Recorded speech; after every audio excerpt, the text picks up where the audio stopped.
Hello listener, প্রথম দিক থেকে আমি বলি যে ঘটনাটা আসলে এই মাসের প্রথম দিক থেকে শুরু হলো। তো ফার্স্টের দিক থেকে আমি জিনিসগুলোকে টোটালি এড়ায় চলতাম এবং একটু মানে ভাবতাম যে দ্যাট ওয়াজ নাথিং, কিছু নাই আসলে। তো আমি রাস্তা দিয়ে হাঁটতাম অথবা বাসায় বসে থাকতাম, যেখানেই যাইতাম মানে বসে থাকতাম অথবা শুয়ে থাকতাম, যেখানে আমার কাছে মনে হতো যে কেউ আমার আশপাশ দিয়ে হাঁটতেছে, এরকম কিছু একটা মনে হতো সবসময় এরকম মনে হতো। তারপর আমি শুয়ে রয়েছি, আমার কাছে মনে হয় যে মানে পুরোভাবে বুঝতে পারি যে আমার গা ঘেঁষে কেউ একজন শুয়ে রয়েছে। আমি জিনিসটা আমার আব্বু মুখে জানাই। এটা আপনি অনুভূতি, এটা আপনার কি রেগুলার হয় যে কেউ ঘা ঘেঁষে শুয়ে আছে এরকম কিছু? হ্যাঁ, রেগুলারই বলতে গেলে হইতেছে আমার এগুলা। তো আমি এগুলো আমার আব্বু মুখের কাছে শেয়ার করি, বাট তারা কোনো জিনিসটাকে মানে কেয়ার করে না, ইম্পর্টেন্স অত দেয় না। তো আমি এই জিনিসটা বলি, আমাদের যে জায়গাতে আমি আসা যাওয়া করি রাতের 11:30-12টার দিকে আমি ফ্রেন্ডদের সাথে আড্ডা মেরে দিন আমি ওখান থেকে চলে আসি। তো আমাদের মেইন রোডটা মাদ্রাসার সাথে মেইন রোডটা দিয়ে যখন আসতাম, মেইন রোডটার দুই সাইড হচ্ছে পুকুর টাইপসের এবং ঝোপঝাড় টাইপসের এই রোড ছিল। তো আমি যখন হাঁটতাম একা একাই অত রাতের বেলা, মানে আমাদের ওইখানকার নারায়ণগঞ্জ ওই সাইডটার ভিতরে মানে অত রাতের বেলা কেউ হাঁটা চলা করতে না, গাড়ি দুই একটা মাঝে মধ্যে যাইতো আর কি। তো আমি হাঁটতাম, আমার কাছে মনে হতো যে আমার নিজের হাঁটার শব্দটা তো আমি বুঝতে পারতাম, বাট আমার সাথে মানে আমি স্পষ্ট বুঝতে পারতাম কেউ একজন আমার সাথে হাঁটতেছে। আচ্ছা, বাট আমি পিছনে ঘুরে তাকাই দেখি অথবা আশেপাশে তাকাই দেখি কি কেউ আমার সাথে নাই। তো এরকম ভাবে অনেকবার জিনিসগুলো মনে হয়েছে। তো আমি এই জিনিসগুলোকে এড়াই চলছি। আপনি সবসময় এরকম ফিল করছেন? হ্যাঁ, এরকম সবসময় ফিল করছি। তো একদিন আমি মানে বাসায় শুয়ে রয়েছি, তো ফ্রেন্ডের সাথে আড্ডা মেরে আমি বাসায় আসছি, রাতের 12:15 হবে এরকম টাইম। জি, আমি আমার বাসায় ডিম লাইটটা অন করে আমি শুয়ে রয়েছি। জি, তো কিছুক্ষণ শুয়ে থাকার পর হঠাৎ করে আমার মানে চোখটা খুলে যায়। আমি ওই ডিম লাইটের আলোতে দেখতে পারি কি আমার জানালার সাথে কি যেন ঘেঁষে দাঁড়িয়ে আছে। আচ্ছা, একদম জানালার সাথে ঘেঁষে দাঁড়িয়ে আছে। মানে একটু অন্যদিকে মুভ করে শোয়া ছিলাম তো জাস্ট ওইভাবে একটু ঘুরে তাকায় দেখি, কিন্তু একটু ভালো করে উঠে যখন তাকে দেখ, মানে বিশেষ করে বয়স 15-16 হবে একটা মেয়ে, সে মানে তার মাথাটা জানালার ভিতরে এবং তার বডিটা জানালার বাইরে। আমি এটা দেখে সাথে সাথে লাফ দিয়ে উঠে আমার লাইটটা জ্বালাই রুমে, কিন্তু তখন আমি কাউকে দেখতে পাই না। আচ্ছা, আমি তখন চিৎকার করে আমার আব্বু আম্মুকে ডাক দিই, কিন্তু তারা আসার পরেও কাউকে দেখতে পায় না। মানে তাদের কাছে একটু অবাক লাগে, কারণ এত রাতের বেলা আমি চিৎকার করে উঠবো, হ্যাঁ, এই জিনিসগুলো তাদের কাছে একটু অবাক লাগে, কিন্তু তারা তখনও অতটা ইম্পর্টেন্স দেয় না। তারপর রাসেল ভাই, আমি আসলে এরকম ভাবে সবসময় ফিল করতে থাকি। আর তার থেকে বড় জিনিস কি, আমি মানে সবসময় এভরি টাইম কাজ করি অথবা যে পড়াশোনা করি, আমি মানে যেখানে যাই না কেন আমার কাছে মনে হইতো যে একটা মেয়ের চুল, বড় চুল শরীরের উপর পড়লে যেরকম লাগে, এক গোছা চুল মানে শরীরের উপর পড়লে যেরকম লাগে আর কি, আমার কাছে সেরকম মনে হইতো। কিন্তু আমি হাত দিই, যেখানে লাগতো মনে হইতো, স্পর্শ মনে হইতো, আমি হাত দিতাম কিন্তু কিছু পেতাম না আমি। আচ্ছা, আমার কাছে এইসব ভয়টয় মানে এগুলো জিনিসগুলো আমি ফিল করতে পারি, পুরো স্পষ্ট ফিল করতে পারি। তারপর আমি আরেকবার, আমার ফ্রেন্ড আছে সৌম্য, তারপর মেহেদি, আমরা সবসময় একসাথে আড্ডা মারি আর কি, সৌম্যর বাসাতে আমরা আড্ডা মারি। তো আরেকদিন আমরা সৌম্যর বাসাতে আড্ডা মারতেছিলাম, কারেন্ট চলে গেছে ওর বাসায়। তো আমরা নিচে নামছি, নিচে নামার পরে মানে ওর বাসার সামনে একটা মাঠ ছিল, মাঠটা চারো সাইডে ডোবা ছিল, এক সাইড দিয়ে জাস্ট ভরাট করা হয়েছে, যেটা মানে কিছুদিন পরে বাড়িটারি এসব করবে এরকম কারণে ভরাটটা করা হয়েছে। তো মাঠটার এক সাইডে ছিল একটু ঝোপঝাড় টাইপের। তো আমরা কারেন্ট চলে গেছে যেহেতু আমরা 3-4 জন একসাথে দাঁড়ায় কথাবার্তা বলতেছিলাম। তো আমি হঠাৎ করে আমার ফোন আসে, আমি একটু সাইডে যাই, সাইডে যাওয়ার পর কথা বলতেছি, এমন করে হঠাৎ করে ঝোপের থেকে কে যেন দাঁড়াতেছে সাদা কাপড়। আমি সাথে সাথে জিনিসটা দেখে আমি সৌম্য বলে ডাক দিই। মানে সৌম্যর থেকে আসার সময় আমি তখন ওই সময় 2-3 দিন আগে আমি এগুলো শেয়ার করছিলাম যে দোস্ত আমার সাথে এরকম হইতেছে, আমি এখানে কি করব। ওরাও মানে তখন অবাক হয়ে যায় যে এগুলো কি হইতেছে। তো আমি যখন সৌম্য বলে ডাক দিই, সৌম্যর সাথে সাথে বুঝা গেছে জিনিসটা।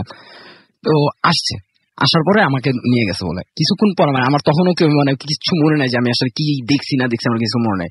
একটু পর বুঝতে পারি যে সৌম্য আমার গালে থাপ্পড় দিতেছে, থাপ্পড় দেওয়ার পর আমাকে বলতে, মানে তখন যা শুনছি সেটা হচ্ছে আমি নাকি ওই ঝোপটার দিকে এক দৃষ্টিতে ঘাড় ঘিরে অন্যদিকে ওইদিকে তাকায় আমি ঠিক না, ওরা নাকি অনেক চেষ্টা করার পর আমার ঘাটটা ঘুমাইতে পারবে, আমার ঘাটটা নাকি পুরো শক্ত রয়েছে। তারপর ওইখান থেকে এটা আমরা ওর বাসার সামনে এক চায়ের দোকান আছে, সেই চায়ের দোকানে যাই। চায়ের দোকানে হয় কি ন্যাচারালি অনেক সময় অনেক মানুষ বিভিন্ন জিনিস বসে কথাবার্তা বলে, আড্ডা মারে, চা টা খাই, এইসব করে। তো আমি সৌম্য মেহেদি আমরা 3 জন ওখানে আড্ডা মারতেছিলাম, কথা বলতেছিলাম, চাটা খাচ্ছিলাম। হঠাৎ করে রাসেল ভাই মানে এমন একটা আতরের গন্ধ ওই জায়গার ভিতরে আসে, মানে বিকট একটা এত সুন্দর একটা আতরের গন্ধ ভাই আমাদের নাকে সবার বাজে, শুধু যে আমার না তা না, সবারই ভাসতেছে। মানে সবাই বুঝতে পারে যে না আতর গন্ধটা সবাই পাইছে, এবং সবাই এট এ টাইম বলছে যে না এই তোরা কি কোনো আতর গন্ধ পাইতেছিস? তখন মানে আমি বলার সাথে সাথে তারা বলছে হ্যাঁ আমরা তো পাইতেছি জিনিসটা, এত সুন্দর একটা আতরের গন্ধ। কিন্তু মজার বিষয় হচ্ছে গিয়ে, অবাক করার বিষয়, ওই জায়গার ভিতর কোনো হুজুর কিংবা কোনো পরহেজগার মানুষ অত সময় মানে অতটুকু সময়ের ভিতরে কেউ আসে নাই। তো ন্যাচারালি আতর মাল অন্য কোনো মানুষ যদি আতর মারে এতটা গন্ধ হবে না, এবং শুধু মানে আমাদের সাইডটার ভিতরে আসবে না, এরকম মনে হয়। এরপর থেকে আমি স্মেলটা, ওই সেম স্মেলটা আমি ম্যাক্সিমাম জায়গায় পাচ্ছি। ইভেন আমার আব্বু সেম স্মেলটা পাচ্ছে, আমিও পাচ্ছি, সব জায়গাতে আমার আব্বু স্মেলটা পাইতেছে। তারপর আমি এসি লিমিটেডে জব করি, আমার আব্বু এসি লিমিটেডে জব করে। তো আমরা মানে আমার আব্বুর কাজটা যেখানে থাকে সেখানে ফ্যাক্টরিটা ছিল, ফ্যাক্টরি থেকে মানে গোডাউনটা ছিল। তো আমরা এসি লিমিটেড ফ্যাক্টরি থেকে চুনের বস্তা টস্তা এইসব নিয়ে আমাদের ফ্যাক্টরিতে রাখা হয় আর কি। তো আমি আমার কলিগ যে Swapan uncle, Wahab uncle, Sohel uncle, ওনারা সবাই একসাথে বসে আমার আব্বুর সাথে ছিল। তো হঠাৎ করে হয়েছে কি, মানে আমরা কেচি গেটটা মানে চুনের বস্তা টস্তা এগুলো বিকেলের দিকে আইনা রাখা হয়েছিল, রাখা কেচি গেটটা অফ করে দিয়েছে, মানে ফুল গোডাউনটা অফ, একটু পরে সব মানুষ চলে যাবে। তো ওইখানে কোনো মানুষ ঢোকার আর কোনো চান্স নাই, লেবাররা যারা ছিল সবাইকে বের করে দেওয়া হয়েছে, ওখানে মানুষ ঢোকার চান্স নাই। তো অফিসটা বন্ধ করার আগ মুহূর্তে আমরা বসে রয়েছিলাম, দাঁড়া দাঁড়া কথা বলতেছি, ঠিক গোডাউনটার সামনে কেচি গেট লাগানো যেখানে ছিল, হ্যাঁ, ভিতর থেকে আবার গোডাউনটা ফুললি ভাবে দেখা যায় গেট। তো আমি দাঁড়া আব্বুর সাথে সবার সাথে দাঁড়া কথা বলতেছিলাম, এমন সময় আমি দেখি কি আমাদের ওখানে ফার্মাসিউটিক্যাল ওষুধগুলো বিভিন্ন ভাবে সাজানো থাকে র্যাকের ভিতরে। তো আমরা কোনো জায়গার নাম না বলি, হ্যাঁ, একটু আমাদের জন্য ভালো হয়। ওখানে সাজানো থাকে। তো এইসব জায়গা হয়েছে কি, মানে আমি হঠাৎ করে আমার চোখটা দেখি কি, আমি একটা সাইডের এক কোনার ভিতরে কি যেন আমার দিকে তাকায় আছে, উজ্জ্বল চোখ আমার দিকে তাকায় আছে। আমি সাথে সাথে চিৎকার দিয়ে উঠি যে আব্বু এখানে কি? আমার আব্বু তারপর সবাই গেল, ওনারা সবাই ভেবে যে হঠাৎ করে চিৎকার দিয়ে উঠলো কেন, এখানে কি থাকতে পারে, এখানে তো কেউ না। আমার আব্বু বলতেছে যে এখানে তো কেউ কিছু নাই, কোথাও কিছু নাই, তুমি কি দেখতেছো?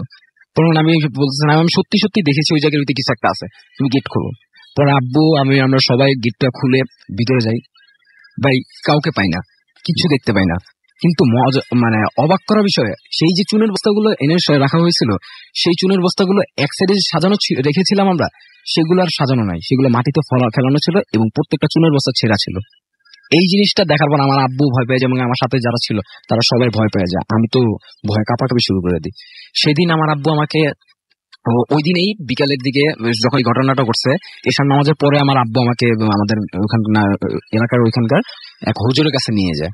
তো হুজুরের কাছে নিয়ে যাওয়ার পর আমাকে হুজুর মানে যখন হুজুরের রুমে ঢুকছিলাম, সাথে সাথে মানে বসলাম, বসার সাথে হুজুর আমার দিকে এক দৃষ্টিতে কতক্ষণ তাকাইছিল। আমি হুজুরের তাকানোটা দেখে ভয় পেয়ে যাই, অনেকক্ষণ এক দৃষ্টিতে তাকাচ্ছিল আমার দিকে। তারপর হঠাৎ করে আমার দিকে বিভিন্ন রকম সূরা টুরা পরে আমার ফুটু দিল, তারপর তাবিজ দিল আমার গলায়।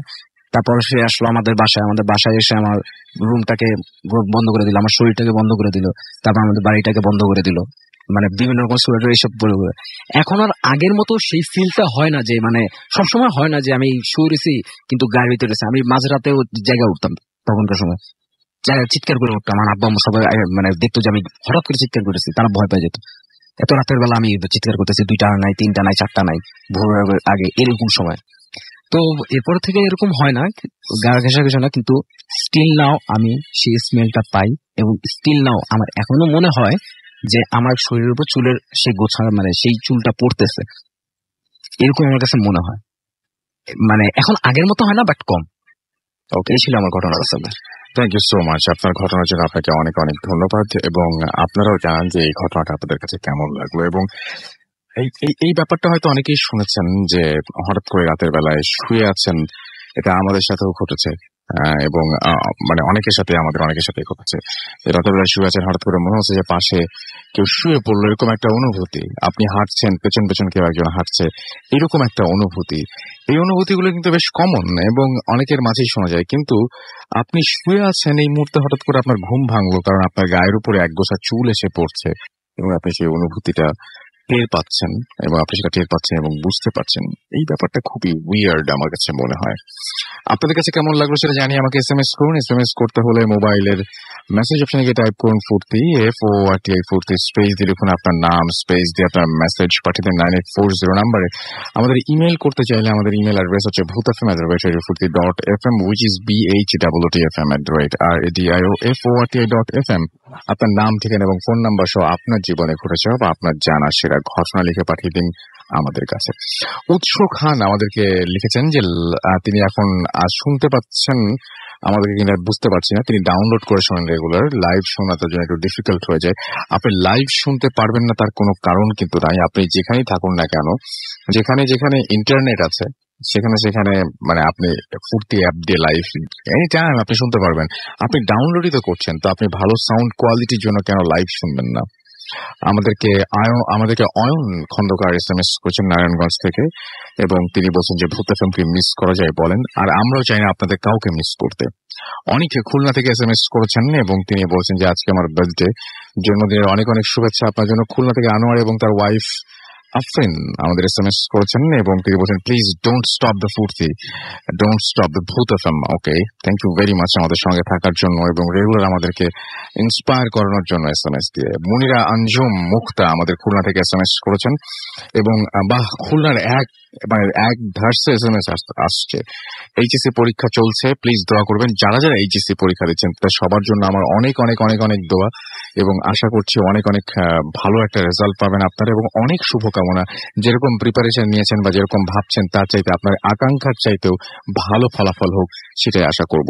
মুনতাসির আমাদের SMS করবেন এবং তিনি বলছেন যে তিনি SMS করেছেন এবং তিনি বলছেন যে আমি এবং আমার ওয়াইফ ঐশী ভূত FM শুনছি। যাই হোক, আমি একটা ঘটনা এখন পড়তে চাই, যে ঘটনাটি আমাদের একজন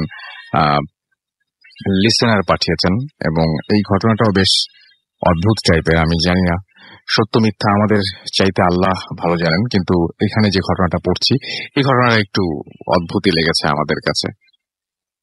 আসসালামু আলাইকুম রাসেল ভাই, আশা করি ভালো আছেন। এই ঘটনাটি আমার পাঠানো প্রথম ঘটনা। ঘটনাটি ভালো লাগলে পড়ে শোনাবেন। আমার নাম শুভ বণিক, ঢাকার একটি বেসরকারি বিশ্ববিদ্যালয়ে CSE পড়ছি। আমার মানিকগঞ্জের আমি স্থায়ী বাসিন্দা। ঘটনাটি আমাদের বাসায় এক কাজের লোকের কাছ থেকে শোনা। তিনি পটল বিলের পাশেই থাকেন।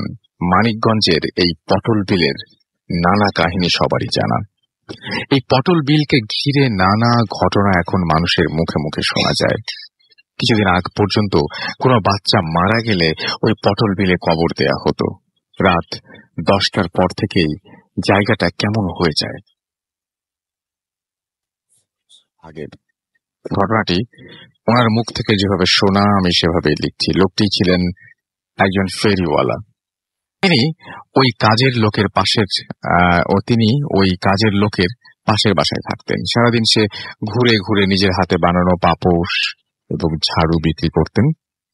একদিন তার পণ্য বিক্রি করার শেষে বাড়ি ফিরতে ফিরতে অনেক রাত হয়ে যায় এবং হঠাৎ প্রচুর ঝড় শুরু হয়ে যায়। বাসা তখনও অনেক দূরে। বাধ্য হয়েই তিনি আশেপাশে আশ্রয়ের জায়গা খুঁজতে থাকেন, কিন্তু তার আশেপাশে কোনো বাড়ি ঘর ছিল না। বেশ খানিকটা দূরে একটি মাত্র খোলা ঘর তার চোখে পড়ল। সে তার মালপত্র নিয়ে দৌড়ে সেই ঘরটিতে আশ্রয় নিল। ঝড় ক্রমশ বাড়তে লাগলো। খুব ক্লান্ত থাকায় সে নিজের অজান্তে কিছু একটার মধ্যে হেলান দিয়ে ঘুমিয়ে পড়ল। তখন প্রায় রাত হয়ে গেছে, বাইরে বৃষ্টি তখনও চলছে। তার ঘুম ভাঙলো। এতক্ষণে সে খেয়াল করলো যে তার জামা কাপড় ভেজা এবং তার বেশ ঠান্ডা লাগছে। অতঃপর সে মৃদু আলোর ঝলকানিতে বুঝতে পারল যে সে এতক্ষণ একটা মানুষের পাশে হেলান দিয়ে শুয়েছিল, কিন্তু লোকটি চাদর মুড়ি দিয়ে শুয়ে আছে এবং শরীরটা গরম করার জন্য তার খুব সিগারেট খেতে ইচ্ছে করলো। তখন তার মনে পড়লো যে তার পকেটে সিগারেট আছে, কিন্তু দেশলাই নেই। তখন সে ভাবলো পাশে ঘুমিয়ে থাকা লোকটিকে জিজ্ঞেস করলেও তো থাকতেও পারে। সে লোকটির কাছে আগুন চাইল। লোকটি তার মুখের চাদর না সরিয়েই ঘুমের ঘোরে তাকে একটা দেশলাই দিল এবং ফেরিওয়ালা সিগারেটটি ধরিয়ে দেশলাইটি ফেরত দিল এবং লোকটি ওইভাবেই শুধু হাত বাড়িয়ে দেশলাইটা নিয়ে পাশে রেখে দিল। ফেরিওয়ালা সিগারেট খেতে খেতে কথা বলল, কিন্তু লোকটি কোনো সাড়া না দেয় সে ভাবল হয়তো লোকটি ঘুমিয়ে পড়েছে। এই ভেবে সেও একটু পরে ঘুমিয়ে পড়ল। সকালবেলা তার ঘুম ভাঙলো একজন ডোমের ডাকে। ডোম তাকে জিজ্ঞেস করলো যে এইখানে কি করছেন। লোকটি বলল যে গত রাতে প্রচুর ঝড়ের কারণে আমরা কোথাও জায়গা না পেয়ে এই ঘরটিতে আশ্রয় নিয়েছি। এখন সকাল হয়েছে, আমি চলে যাব। লোকটি তার পাশে তাকিয়ে দেখে যে লোকটি রাতে তাকে দেশলাই দিয়েছিল সে তখনও মুখ ঢেকে ঘুমাচ্ছে। পরে ফেরিওয়ালা ডোমটিকে ডেকে বলল যে গত রাতে সমস্ত ঘটনা খুলে বলল। ডোমটি হেসে বলল যে তুমি কি মজা করছো আমার সাথে? রাতের নেশার ঘরে ছিলে? লোকটি জিজ্ঞেস করলো কেন? উত্তরে ডোমটি বলল যে ঘুমন্ত মানুষটির শরীরটা থেকে কাপড়টা টেনে সরিয়ে ফেরিওয়ালাকে দেখালো এবং বলল এই ঘরটি লাশ কাটা ঘর। ফেরিওয়ালা দেখলো যে সে লোকটিকে ঘুমন্ত অবস্থায় যে ভেবেছিল সেটি আসলে একটি লাশ, পেট কাটা, নাড়ি ভুড়ি প্রায় বের করা, ছোট ছোট এবং তার গায়ে অনেক কোপের দাগ ছিল। এই ঘটনা দেখে তার পায়ের নিচ থেকে মাটি যেন সরে গেল। সে সামলাতে পারল না যে লাশটি কিভাবে গত রাত্রে এখানে তাকে দেশলাই দিল। পাশে থাকা সেই লোকটির দেশলাই দিয়ে সিগারেটের ছাই দেখে সে নিজে যেন ভরানো সিগারেটের ছাই দেখে যেন নিজের দুই চোখকে বিশ্বাস করতে পারল না। বাসায় গিয়ে সে ঘটনাটি খুলে বলল, কিন্তু কেউ তার কথা বিশ্বাস করল না। ওই দিন তার প্রচুর জ্বর আসে। 3 দিন পর লোকটি মারা যায়। ঘটনাটি পড়ে শোনালে ভালো লাগবে। আপনারা চাইলে পটল বিল সম্পর্কিত অনেক ঘটনা আপনাদের জানাবো। ভালো থাকবেন এবং ধন্যবাদ। শুভ বণিক, মানিকগঞ্জ সদর, মানিকগঞ্জ। আপনাকে অনেক ধন্যবাদ। এবং আমরা পটল বিলের যদি ঘটনা থাকে তাহলে আমাদের পাঠান, এবং যারা যারা জানেন না কেন তারা লিখে পাঠাবেন অবশ্যই আমাদেরকে। যদি সেই রকম কোনো ভয়ঙ্কর জায়গা হয় আমরা সেখানে ভিজিটও করতে পারি। সো অবশ্যই জানিয়ে দিন যে কি আছে পটল বিল সম্পর্কে কি জানেন এবং এই ঘটনাটি কেমন লাগলো সেটা জানিয়ে আমাকে SMS পাঠাতে ভুলবেন না। আমরা চলে যাবো একটা ছোট্ট বিরতিতে। বিরতির পরে আবারও ফিরে আসবো। সেই পর্যন্ত আশা করছি আমাদের সঙ্গেই থাকবেন এবং ফেসবুকে বেশ কিছু কমেন্ট আসছে, সেগুলো আমরা ফিরে এসে পড়বো। আপাতত চলে যাচ্ছি একটা ছোট্ট বিরতিতে। স্টে টিউন টু রেডিও ফুর্তি।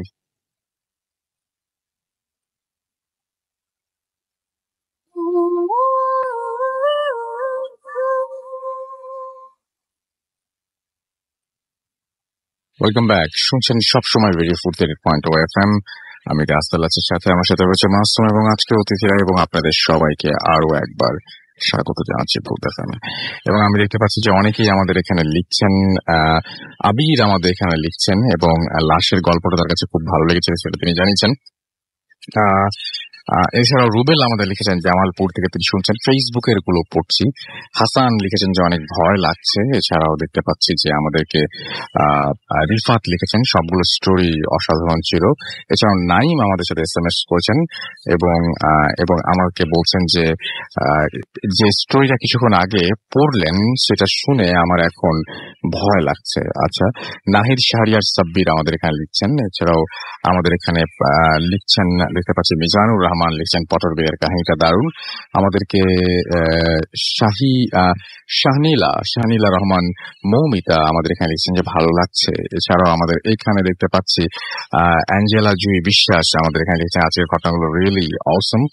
এছাড়াও দেখতে পাচ্ছি যে আমাদেরকে মনিরুল ইসলাম বলছেন আমরা 3 জন মিলে বড়াল নদীর পাড়ে বসে শুনছি। তো আমার কাছে যেটা মনে হয় যে গরমের মধ্যে এই নদীর পাড়ে বসে শোনা বা খোলা জায়গায় বসে প্রত্যেকম শোনার আইডিয়াটা কিন্তু খারাপ না, এবং কারো ডিস্টার্বও হয় না। টেলিভিশন বা অন্য কোনো কিছু দেখলে যেরকম আলো টালোর ব্যাপার থাকে, এখানে কোনো ব্যাপার নাই। জাস্ট আপনি শুনতে পারেন নিজের মতো করে, এবং আমার কাছে মনে হয় যে আজকের ঘটনাগুলো জমজমাট লাগবে। এখন যে ঘটনা শোনাবো এই ঘটনাটা আমি নিজেই এই ঘটনা নিয়ে কোনো মন্তব্য করতে চাই না, এবং মানে আল্লাহর দুনিয়ায় অনেক কিছু ঘটে এবং আল্লাহ সবচেয়ে ভালো জানেন।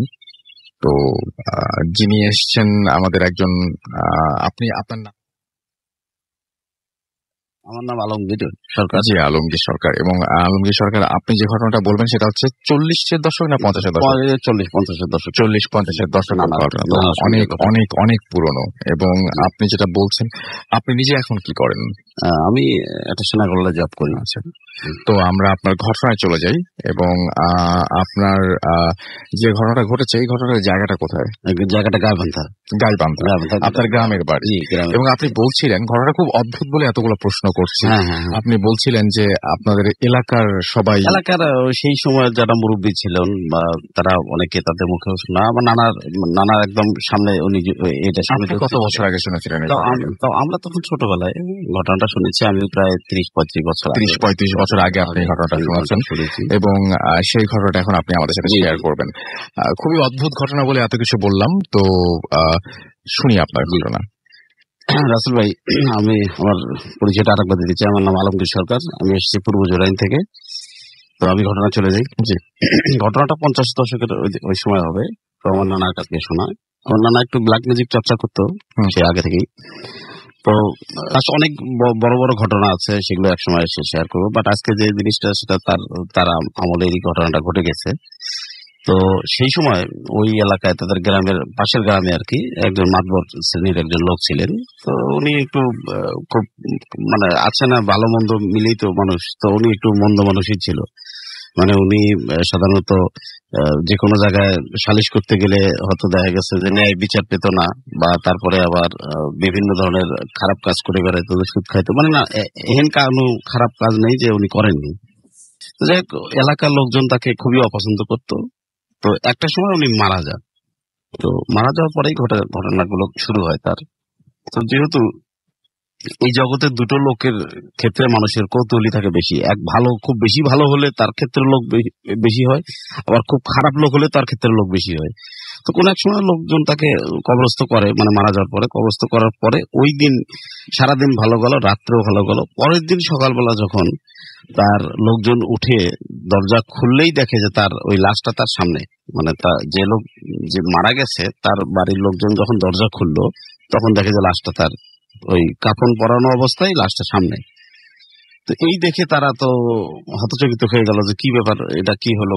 যে কবরে গেল, দেখলো যে কবর যেমন কবর তেমনই আছে, কোনো মাটিও সরানো হয়নি, কিছুই সরানো হয়নি, কিন্তু ওখানে লাশ নেই, লাশ হলে তাদের বাড়িতে। তো তখন তারা মনে করলো যে হয়তো ওই লোকটা খারাপ ছিল, বা হয়তো এলাকার লোকজন তো তার শত্রু থাকতেই পারে, হয়তো কেউ এরকম বদমাইশি করে হয়তো এই কাজটা করছে, বা কোনো ভাবে তাকে নিয়ে এসে সামনে রাখছে। তো প্রথম দিন তারা কিছু না মনে করে এলাকার লোকজন আবার জোগাড় করলো, করে যায় তাকে আবার ওই কবরে, যে কবরে ছিল সেই কবরে রাখছে।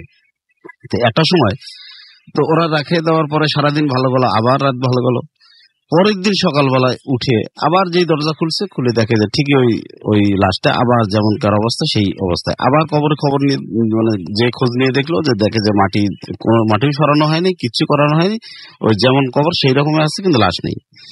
আবার এরা তখন বুঝলো যে না, এখানে তো কোনো সমস্যা, এটা কি বিষয়টা কি, এটা তো তাহলে দেখতে হয়। তো তখন তারা করলো কি, ওই লোকজন ইন্ডিভিডুয়াল তো এই বাতাসের সাহায্যে তো কথাটা খুবই ঘুরপাক খাচ্ছে, এবং যত দূর হচ্ছে তত লোকজন আরো বেশি হচ্ছে, আসতেছে। এই করতে করতে তখন এলাকার লোকজন কয়েক গ্রাম মিলে, তখন তো লোকজন ছিল খুব কম, আমার নানাও গেল সেই সময়। আমার নানা তখন এই গিয়ে যখন পুরো ঘটনা শুনলো, এরপরে তারা তাদের ইয়াং বয়সের ঘটনা, তো তখন তারা এরকম লোকজন জোগাড় করে তারা ওই কবরে গিয়ে আবার এটাকে কবরস্থ করলো। কবরে করার পর আমার নানা এবং আরো সব লোকজন মিলে ওরা বললো যে আচ্ছা ঠিক আছে, দেখি আমরা এই পাহারা থাকবো আজকে রাত্রে, কে এই কাজটা করতেছে, মানুষ না কে, বা হতে পারে কেউ কেউ বলতেছে দিনের কাজ হতে পারে, কেউ কেউ বলতেছে হয়তো মানুষই করতেছে, তার কোনো শত্রু ছিল এইভাবে। তো যাই হোক, তারা মোটামুটি বেশ কিছু লোক, মানে লাঠি টাঠি দিয়ে, কেউ ইটি নিয়ে, তো ওই গোরস্থানের উপরে তো গাছ থাকে কিছু, সাধারণত অনেক পুরোনো গাছটা থাকে, কেউ কেউ গাছে উঠে থাকলো, আবার কেউ কেউ ঝোপঝাড়া আড়ালে বিভিন্ন ভাবে কেউ কেউ এরকম অ্যাটেম্প নিয়ে থাকলো। তো একটা সময় এই রাত্র প্রায় 8টা-9টা থেকে তারা শুরু করছে পাহারা দেওয়া। ঠিক যখন 10টা বাজে, 11টা বাজে, 12টার সময় এরকম চাঁদনি রাত, ওরা তখন টের পেলো যে, দেখলো যে মানে মনে হলো যে আসমান থেকে কোন 3জন লোক জুব্বা পরা, একদম ফর্সা, 30-35 হাত লম্বা এরকম লোক এসে কবর পাশে 3টা গাড়া ছিল, আর একজন মাথার কাছে। তো এরা দেখে তো এরা তো মানে কি পাহারা দিবে আর কি, অনেকেই তো ভয়ে পালাইছে, মানে যারা একটু ভীতু টাইপের লোক, আর যারা সাহসী তারা দেখতেছে দেখি কি করা যায়।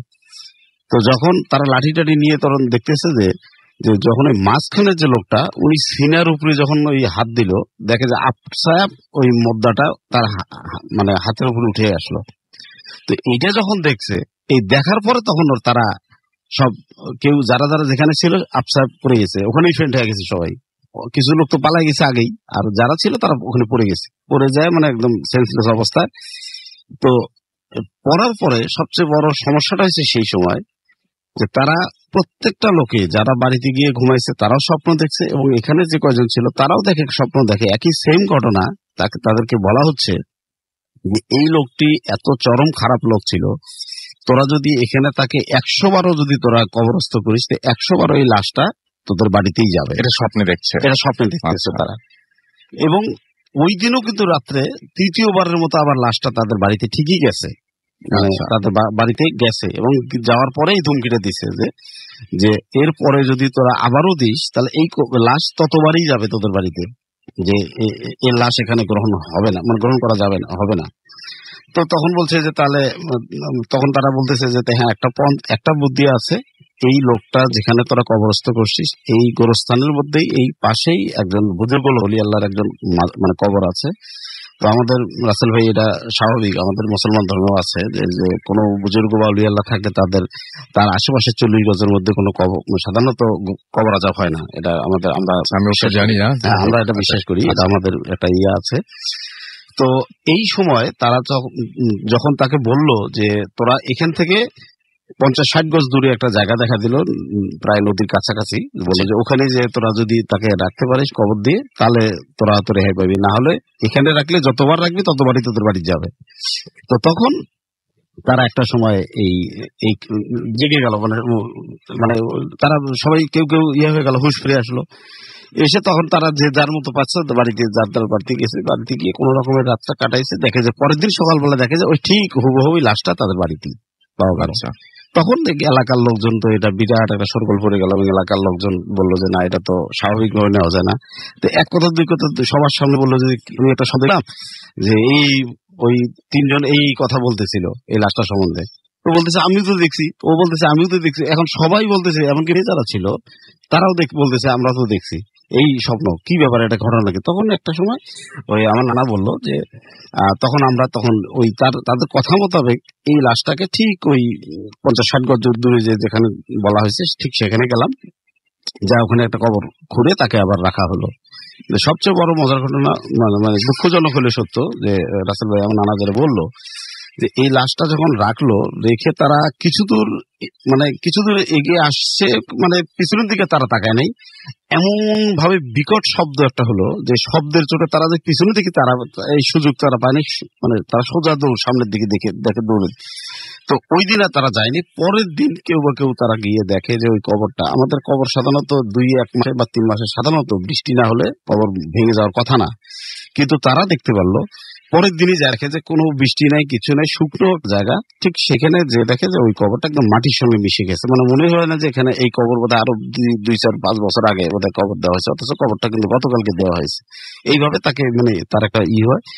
এরপরে নানা তখন তারা অবশ্য বেশ অনেক এই বিষয়টা এলাকায় আমাদের সেই সময় খুব সবার মুখে মুখে ছিল, এবং কি ওই মুরব্বীরা সেই সময় যারা 2-1 জন আছে তারা ইচ্ছে করলে আমি এখন আপনাকে বলতে পারতাম না, কোনো সমস্যা নেই, কিন্তু অনেকে আবার খোঁজ নিয়ে দেখতে চান জায়গাটা আপনি আরেকবার সবাইকে যদি বলে দেন।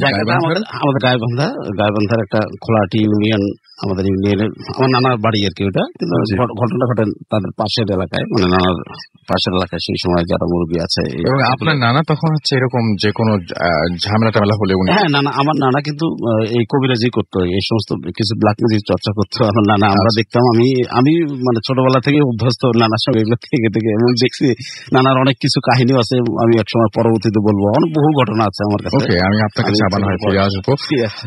যাই হোক, আমরা দেখতে পাচ্ছি যে কাছে অলরেডি আরো অনেকেই SMS পাঠাচ্ছেন, একটু SMS পড়তে হয়, এবং আমি দেখতে পাচ্ছি জ্যাকলিন এবং আনিকা আমাদেরকে নাটোর থেকে SMS করেছেন। FM মামুন আমাদের SMS করেছেন জয়পুরহাট থেকে। পাপ্পু এবং টুটুল আমাদের SMS করেছেন বেনাপোল থেকে, এবং এটা তাদের ফার্স্ট SMS। ভূত FM শুনছেন, ভয় পাচ্ছেন। থ্যাংক ইউ আমাদের সাথে থাকার জন্য এবং আমাদেরকে প্রথম SMS পাঠিয়ে দেওয়ার জন্য। ইলোরা আমাদের SMS করেছেন। মাসুদ খুলনা থেকে আমাদের SMS করেছেন, ছাদে বসে ভূত FM শুনছেন। লিমন আমাদের SMS করেছেন, আমি আর আচ্ছা তিনি এবং তার ওয়াইফ তারা ইরানি তারা একসঙ্গে শুনছেন ভূত FM। এছাড়াও দেখতে পাচ্ছি বিপ্লব আমাদের SMS করেছেন জগন্নাথ হল ঢাকা ইউনিভার্সিটি থেকে, এবং তার কাছে ব্যাপারটা খুবই অবিশ্বাস্য লিখেছে। আমাদের কাছে মুনিরা আঞ্জুম SMS করেছেন খুলনা থেকে, এবং তিনি বলছেন ঘটনাটি ভয়ঙ্কর সুন্দর হয়েছে। আমাদেরকে অরণ্য জয় লিখেছেন, সব স্টোরি গুলো ভালো ছিল, এবং আজকে তার বার্থডে জন্মদিনের অনেক অনেক শুভেচ্ছা রইল আপনার জন্য।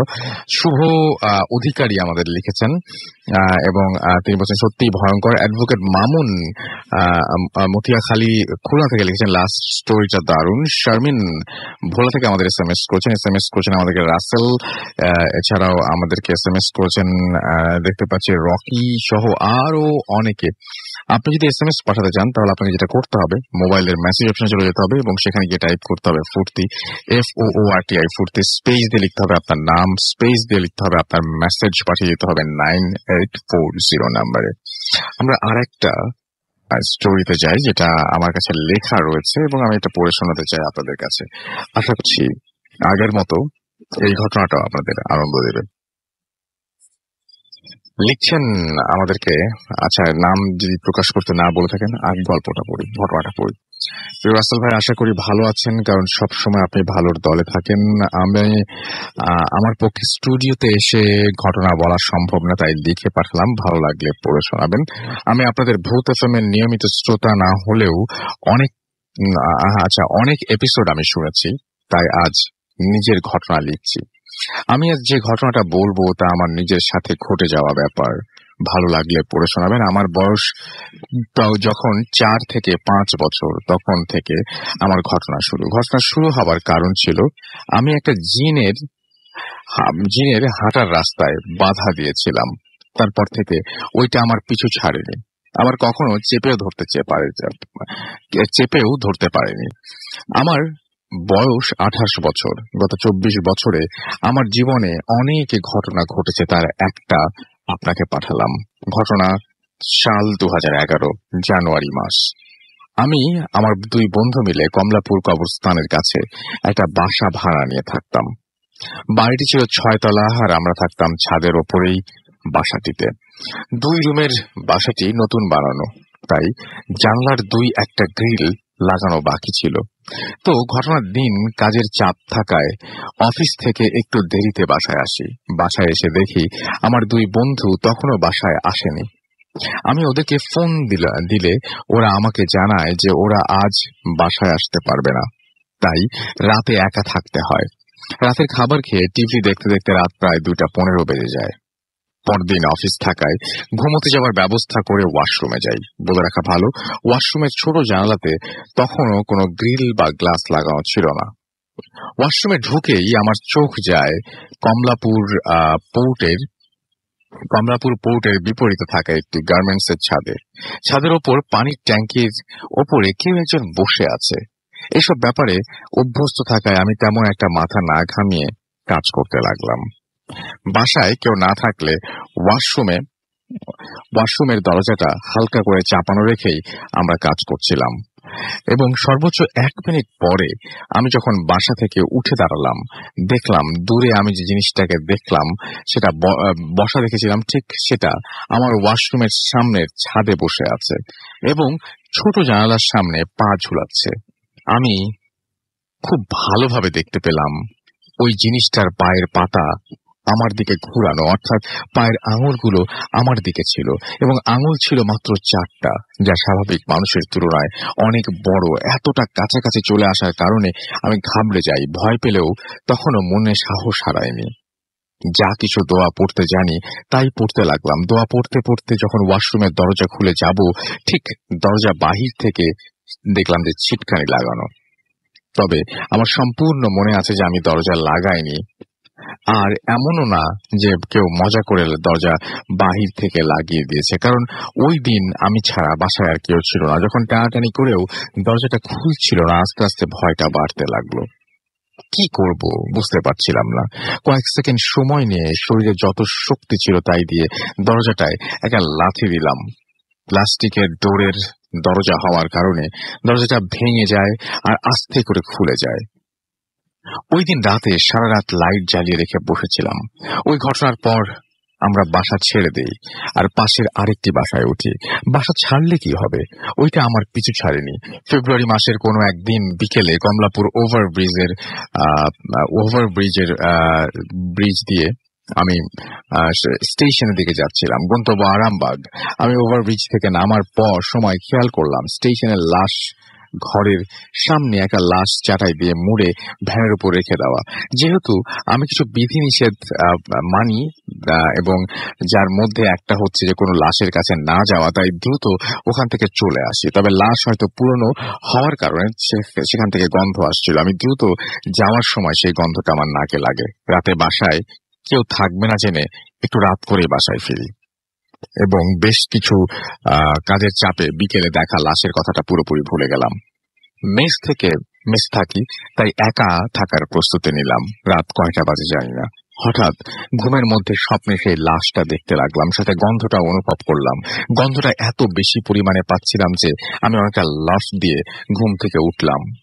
ঘুম ভেঙে যাওয়ার পর দেখি গন্ধটা পুরো ঘরে ছড়িয়ে গেছে এবং তা পরিমাণে বেশি, যা সহ্য করা যাচ্ছিল না। আমি গন্ধটা কমানোর জন্য রুমের জানালাগুলো খুলে দিই, কিন্তু তবুও গন্ধটা যাচ্ছিল না। রুমে স্প্রে দিলাম, কিন্তু গন্ধটা কমছিল না, বরং মনে হচ্ছিল যেন গন্ধটা বাড়ছে। কোনো উপায় না পেয়ে যখন রুমের ছিটকানিটা খুললাম, মনে হলো কেউ একজন সজোরে দরজার বাহির থেকে ধাক্কা দেয় আর দরজাটা সজোরে আমার মাথায় আঘাত করে। এরপর আমার আর কিছু মনে নেই। জ্ঞান ফেরার পর জানতে পারি আমার পাশের রুমের এক ভাই ফজরের নামাজ পড়ার সময় ওঠে এবং রুমের বাইরে আমাকে দেখেছে এবং আমার শরীর রুমের মধ্যে, অর্ধেক শরীর বাইরে পড়েছিল। পরে আমার বন্ধুরা আসলে ওরা আমাকে সুস্থ করে তোলে এবং এটাই ছিল আমার ঘটনা। ভালো লাগলে পড়ে শোনাবেন। এছাড়া আমার জীবনে ঘটে যাওয়া এক ভয়ানক ঘটনা আছে, যা অন্য আরেকদিন লিখে পাঠাবো। সবাই ভালো থাকবেন। এবং এখন আমি যেহেতু কোথাও নাম বলতে নিষেধ করেন, আমি বলে দিচ্ছি সুজন হোসেন অনিক, তার বাসা মালিবাগ, ঢাকায়। এবং আমি একটা জিনিস শুধু বলবো যে আজকে অনেকেই জানি যে ভূত এফএম শেষ করেও ওয়াশরুমে যাবেন এবং ওয়াশরুমে যে ছোট্ট জানালাটা আছে সেই জানালা দিকে আপনাদের এমনিতে না চাইতেই চোখ পড়ে। কেন যেন আমরা যে জিনিসটা অ্যাভয়েড করতে চাই সেদিকেই আমাদের চোখ বারবার চলে যায়। যে জায়গাটা, ওই যে বলে না যে যেখানে বাঘের ভয় সেখানে সন্ধে হয়, তো ব্যাপারটা এরকম যে আমরা যে জিনিসগুলোকে অ্যাভয়েড করতে চাই, যে জিনিসগুলোকে ভয় পাই, সেই জিনিসগুলোই বারবার আমাদের সাথে ঘটে যায়। আমরা হঠাৎ করে অস্বস্তি অনুভব করছি, হয়তো শুয়ে আছি, ঘুমিয়ে আছি, রাত অনেক, এবং আমি আনুমানিক আমার কাছে মনে হলো যে হয়তো যে এখন 2টা বা 3টা বাজে, আমার ঘুম ভেঙে গেছে। আমি জানি যে এখন তাকালে আমি খারাপ কিছু দেখে ফেলতে পারি বা আমি আমার ঘরে কারো উপস্থিতি টের পাচ্ছি। কেন জানি না ওই সময় আপনি থেকেই চোখটা খুলে যায়, কেন জানি না ওই সময় আপনি থেকেই আমরা দেখে ফেলি সেই ভয়ের কিছু জিনিসটা। এবং এইখানেও সেই ব্যাপারটাই হয়েছে এবং চোখ চলে গেছে দূরে, সেখান থেকে ধীরে ধীরে সেই জিনিসটা কাছে এসছে এবং এক সময় ওনার জানালার যে ছোট্ট যে জানালাটা ওয়াশরুমের, সেখানেই পা ঝুলিয়ে বসেছে এবং পায়ে ছিল 4টি আঙুল। তো এই জিনিসটা আপনি যদি দেখেন তাহলে বুঝতে পারবেন যে ব্যাপারটা কতটা ভয়ের, যে 4 আঙ্গুল সহ একটা পা আপনার ওয়াশরুমের ছোট্ট জানালায় ঝুলছে। এবং আপনি অনেকদিন আগে দেখা কোনো বা এরকম কোন একটা উদ্ভট টাইপের একটা গন্ধ আপনার নাকে আসছে, ঘুম ভেঙে গেল আপনার যে গন্ধের কারণে, এবং আপনি দেখছেন যে পুরো ঘরে সেই গন্ধ এবং যে কোনো ধরনের স্প্রে দিয়েও সেই গন্ধটা আর যাচ্ছে না। কেমন লাগে এই ব্যাপারগুলো আপনাদের কাছ থেকে জানতে চাই। আপনারা একটু সময় নিয়ে SMS করুন আমাকে। আমি কিছুক্ষণ পরে, একটা ছোট্ট বিরতির পরে আবারও ফিরে আসবো এবং আপনারা কি লিখলেন না লিখলেন জাস্ট জানাবেন যে আজকে যদি মনের ভুলে কোনোভাবে বাথরুমে গিয়ে হঠাৎ করেই দেখে ফেলেন আপনার সেই ওয়াশরুমের ছোট্ট জানালার বাইরে 2টো পা, যে পায়ে 4টি করে আঙুল, অথবা আপনি যদি হঠাৎ করে ঘুম ভেঙে এরকম কোন একটা অদ্ভুত টাইপের গন্ধ পান, অথবা আপনি যদি হঠাৎ করে অনুভব করেন যে আপনার শরীরের কোথাও চুলের স্পর্শ লাগছে, আপনার যে চুলের স্পর্শটা আপনার ঘুম ভাঙিয়ে দিয়েছে, কেমন লাগবে লিখে পাঠান আমাদেরকে। SMS করার নিয়মটি হচ্ছে মোবাইলের মেসেজ অপশনে গিয়ে টাইপ করুন ফুর্তি, FOORTI ফুর্তি, স্পেস দিয়ে লিখুন আপনার নাম, স্পেস দিয়ে আপনার মেসেজ পাঠিয়ে দিন 9840 নাম্বারে। যারা আমাদের ইমেল করতে চান, আমাদের ইমেল অ্যাড্রেস হচ্ছে bhootfm@radiofurti.fm। এবং যদি আমরা ইমেল গুলো আগেই পড়ে মানে এখন পাঠালে যে এখনই পড়বো তা না, হয়তো আগামী সপ্তাহে পড়তে পারবো, এবং এটা একটু ধৈর্য ধরে পাঠাতে হবে এই জন্য। আর যারা আমাদেরকে দেখতে পাচ্ছি, যারা আমাদেরকে ফেসবুকে কানেক্টেড থাকতে চান আমাদের সাথে, তারা চলে যান www.facebook.com/radiofurti and www.facebook.com/bhootfm.russell। ফিরে আসবো আবারও, সেই পর্যন্ত আমার সঙ্গেই থাকুন। Stay tuned to Radio Furti and don't stop the Furti.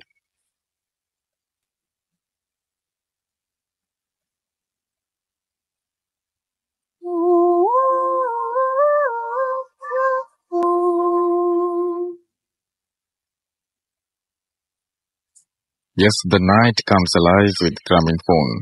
শুনছেন সবসময় রেডিও ফুর্তির .FM। আমি রাসেল আছি সাথে, এবং আমার সাথে রয়েছে মাসুম ও আজকের অতিথিয়া, এবং আপনাদের সবাইকে আরো একবার স্বাগত জানাচ্ছি। এবং আমি আরো একবার জানিয়ে দিচ্ছি, আমাদের ফেসবুকে আজকের অতিথিদের ছবি দেওয়া আছে, এবং আপনারা চাইলেই সেখানে দেখতে পারেন, এবং একটু চেক আউট করুন, দেখুন যে কি অবস্থা, এবং আমাদের সাথে জানিয়ে দিন যে কোন ঘটনাটা বেশি ভালো লাগছে, কোন ঘটনাটা আপনার অতটা ভালো লাগছে না। এই জিনিসগুলো আপনারা যখন তখন কিন্তু চাইলে জানিয়ে দিতে পারেন, এবং ফেসবুকে আপনার জন্য সবসময়ই আমরা ওপেন আছি।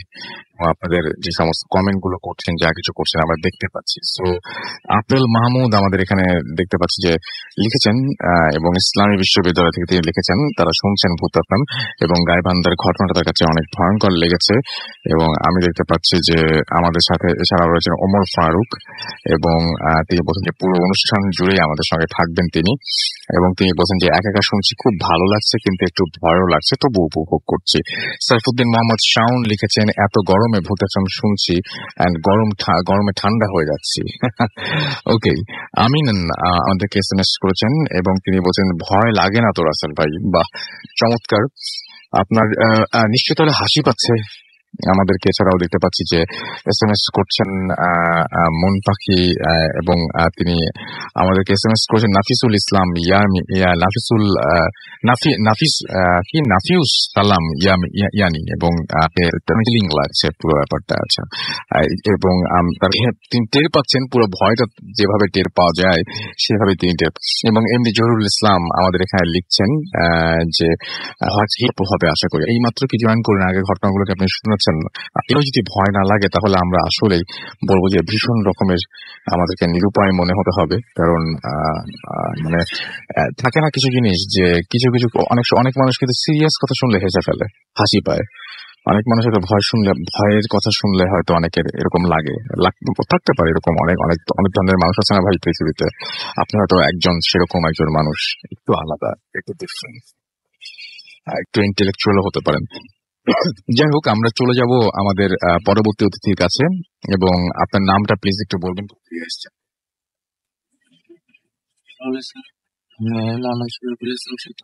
আমি দক্ষিণখান থেকে আসছি। ওকে, তো ঘটনাটা বেসিক্যালি রাসেল ভাই আমার কলিগের কাছ থেকে শোনা, এটা জামালপুরের একটা ঘটনা। জি, এটা 13 বছর আগে ঘটে যাওয়া একটা ঘটনা জামালপুর সদরেরই। ঘটনাটা সবাই মোটামুটি জানে, জামালপুর সদরে যারা এখন শুনতেছে সবাই ঘটনাটা জানে। তো যাই হোক, ঘটনাটা আসলে এরকম ছিল রাসেল ভাই, যে যার ঘটনাটা উনি মানে আমার যে কলিগ আছে কবির, ওর ফুফাতো ভাইয়ের বাসাতেই মানে ঘটনাটা তখন শুরু হয় আর কি। তো ওই লোকটা মানে এমনিতে মোটামুটি বয়স ছিল, তার ছেলে মেয়ে ছিল 4 জন, 3 ছেলে আর 1 মেয়ে ছিল। তো ছেলেদের ইনকামে ওনাদের ফ্যামিলি চলতো, আর পাশাপাশি উনি মানে শখের বসে আর কি মাছ ধরতো।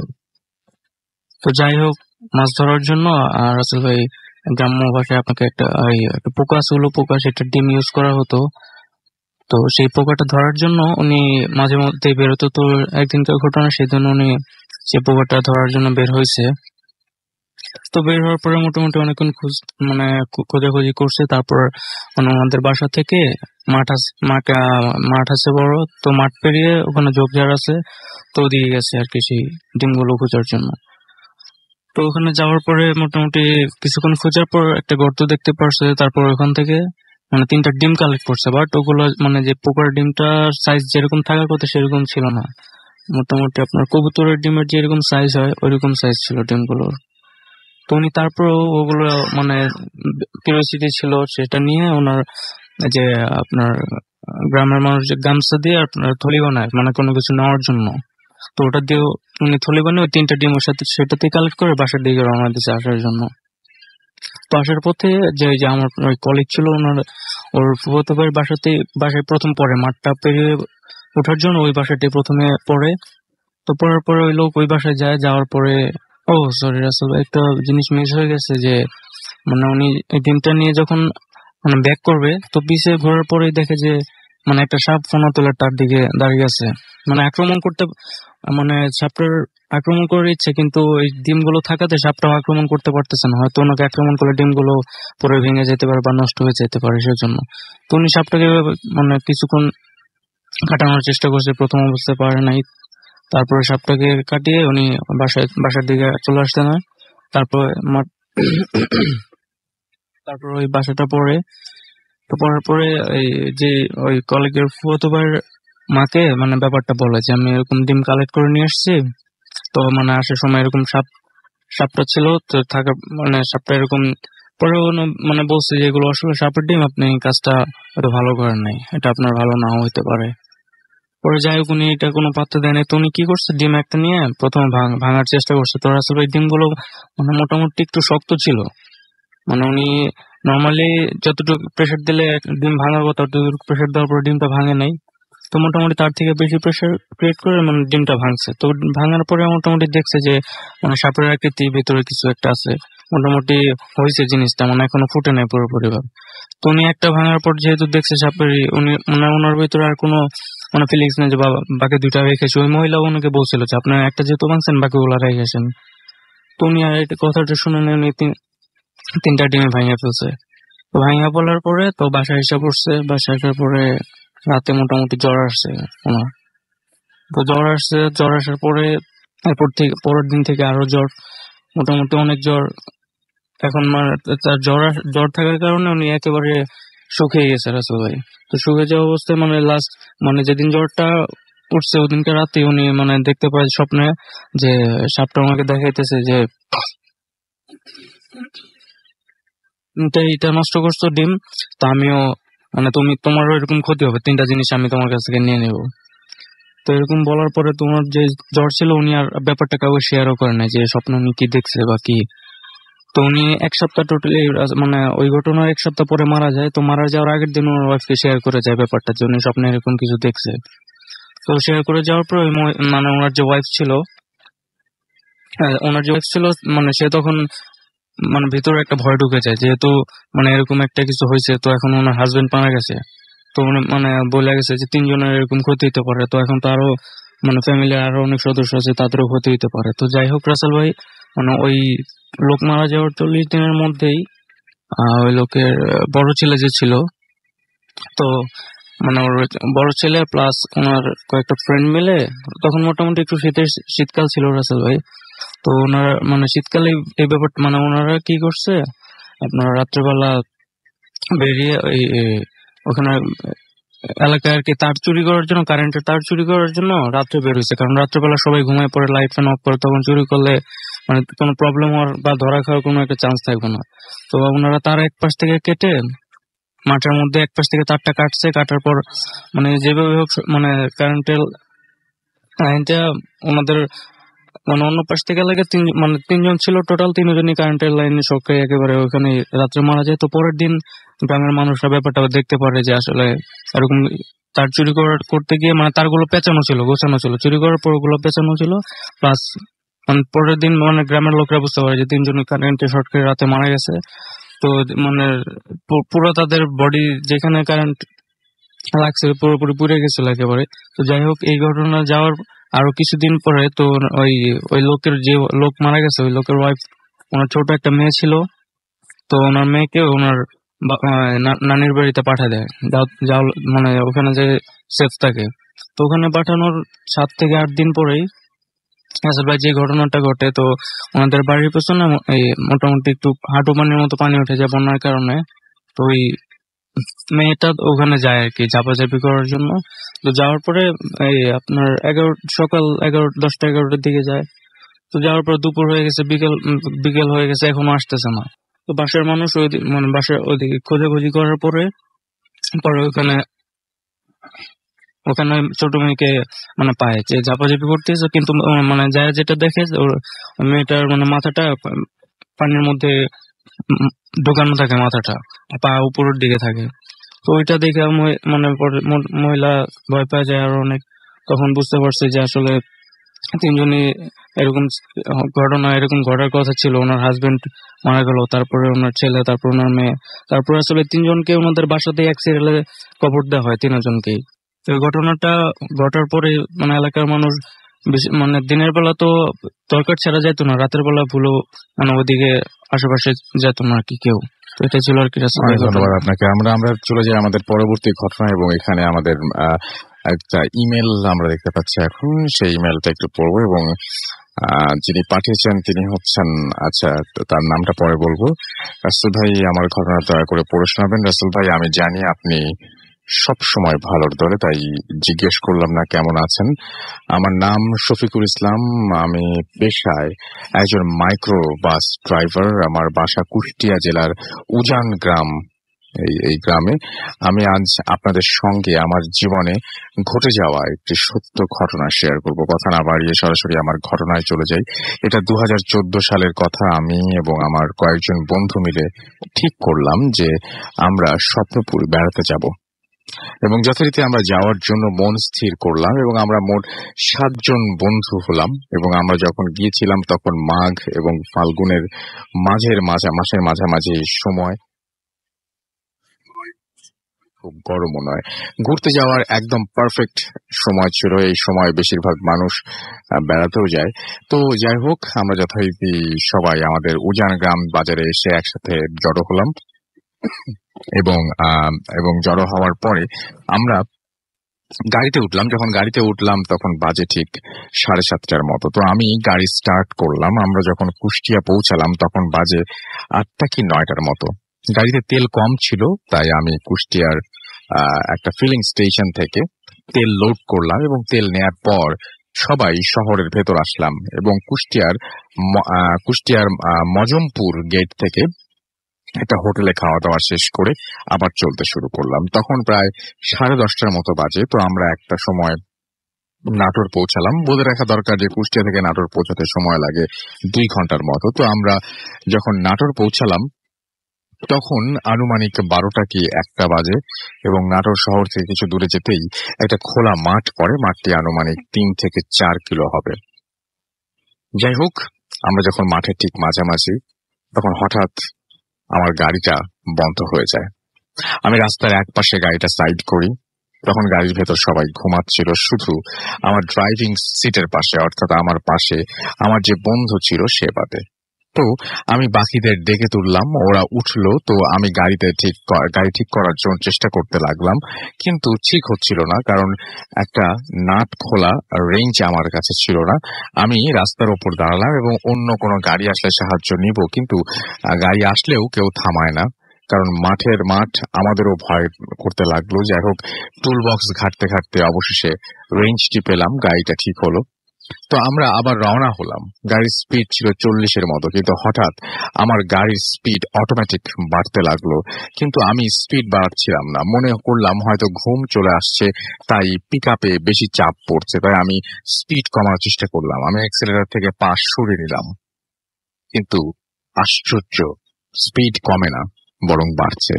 আমি ভয় পেয়ে গেলাম, এবং পেছনের সিটের ওরা বলছে যে এত জোরে চালাচ্ছিস কেন। যাই হোক, আমি গাড়ি নিয়ন্ত্রণ করার চেষ্টা করলাম। হঠাৎ আমার চোখ পড়লো আমার ডান দিকের গ্লাসে।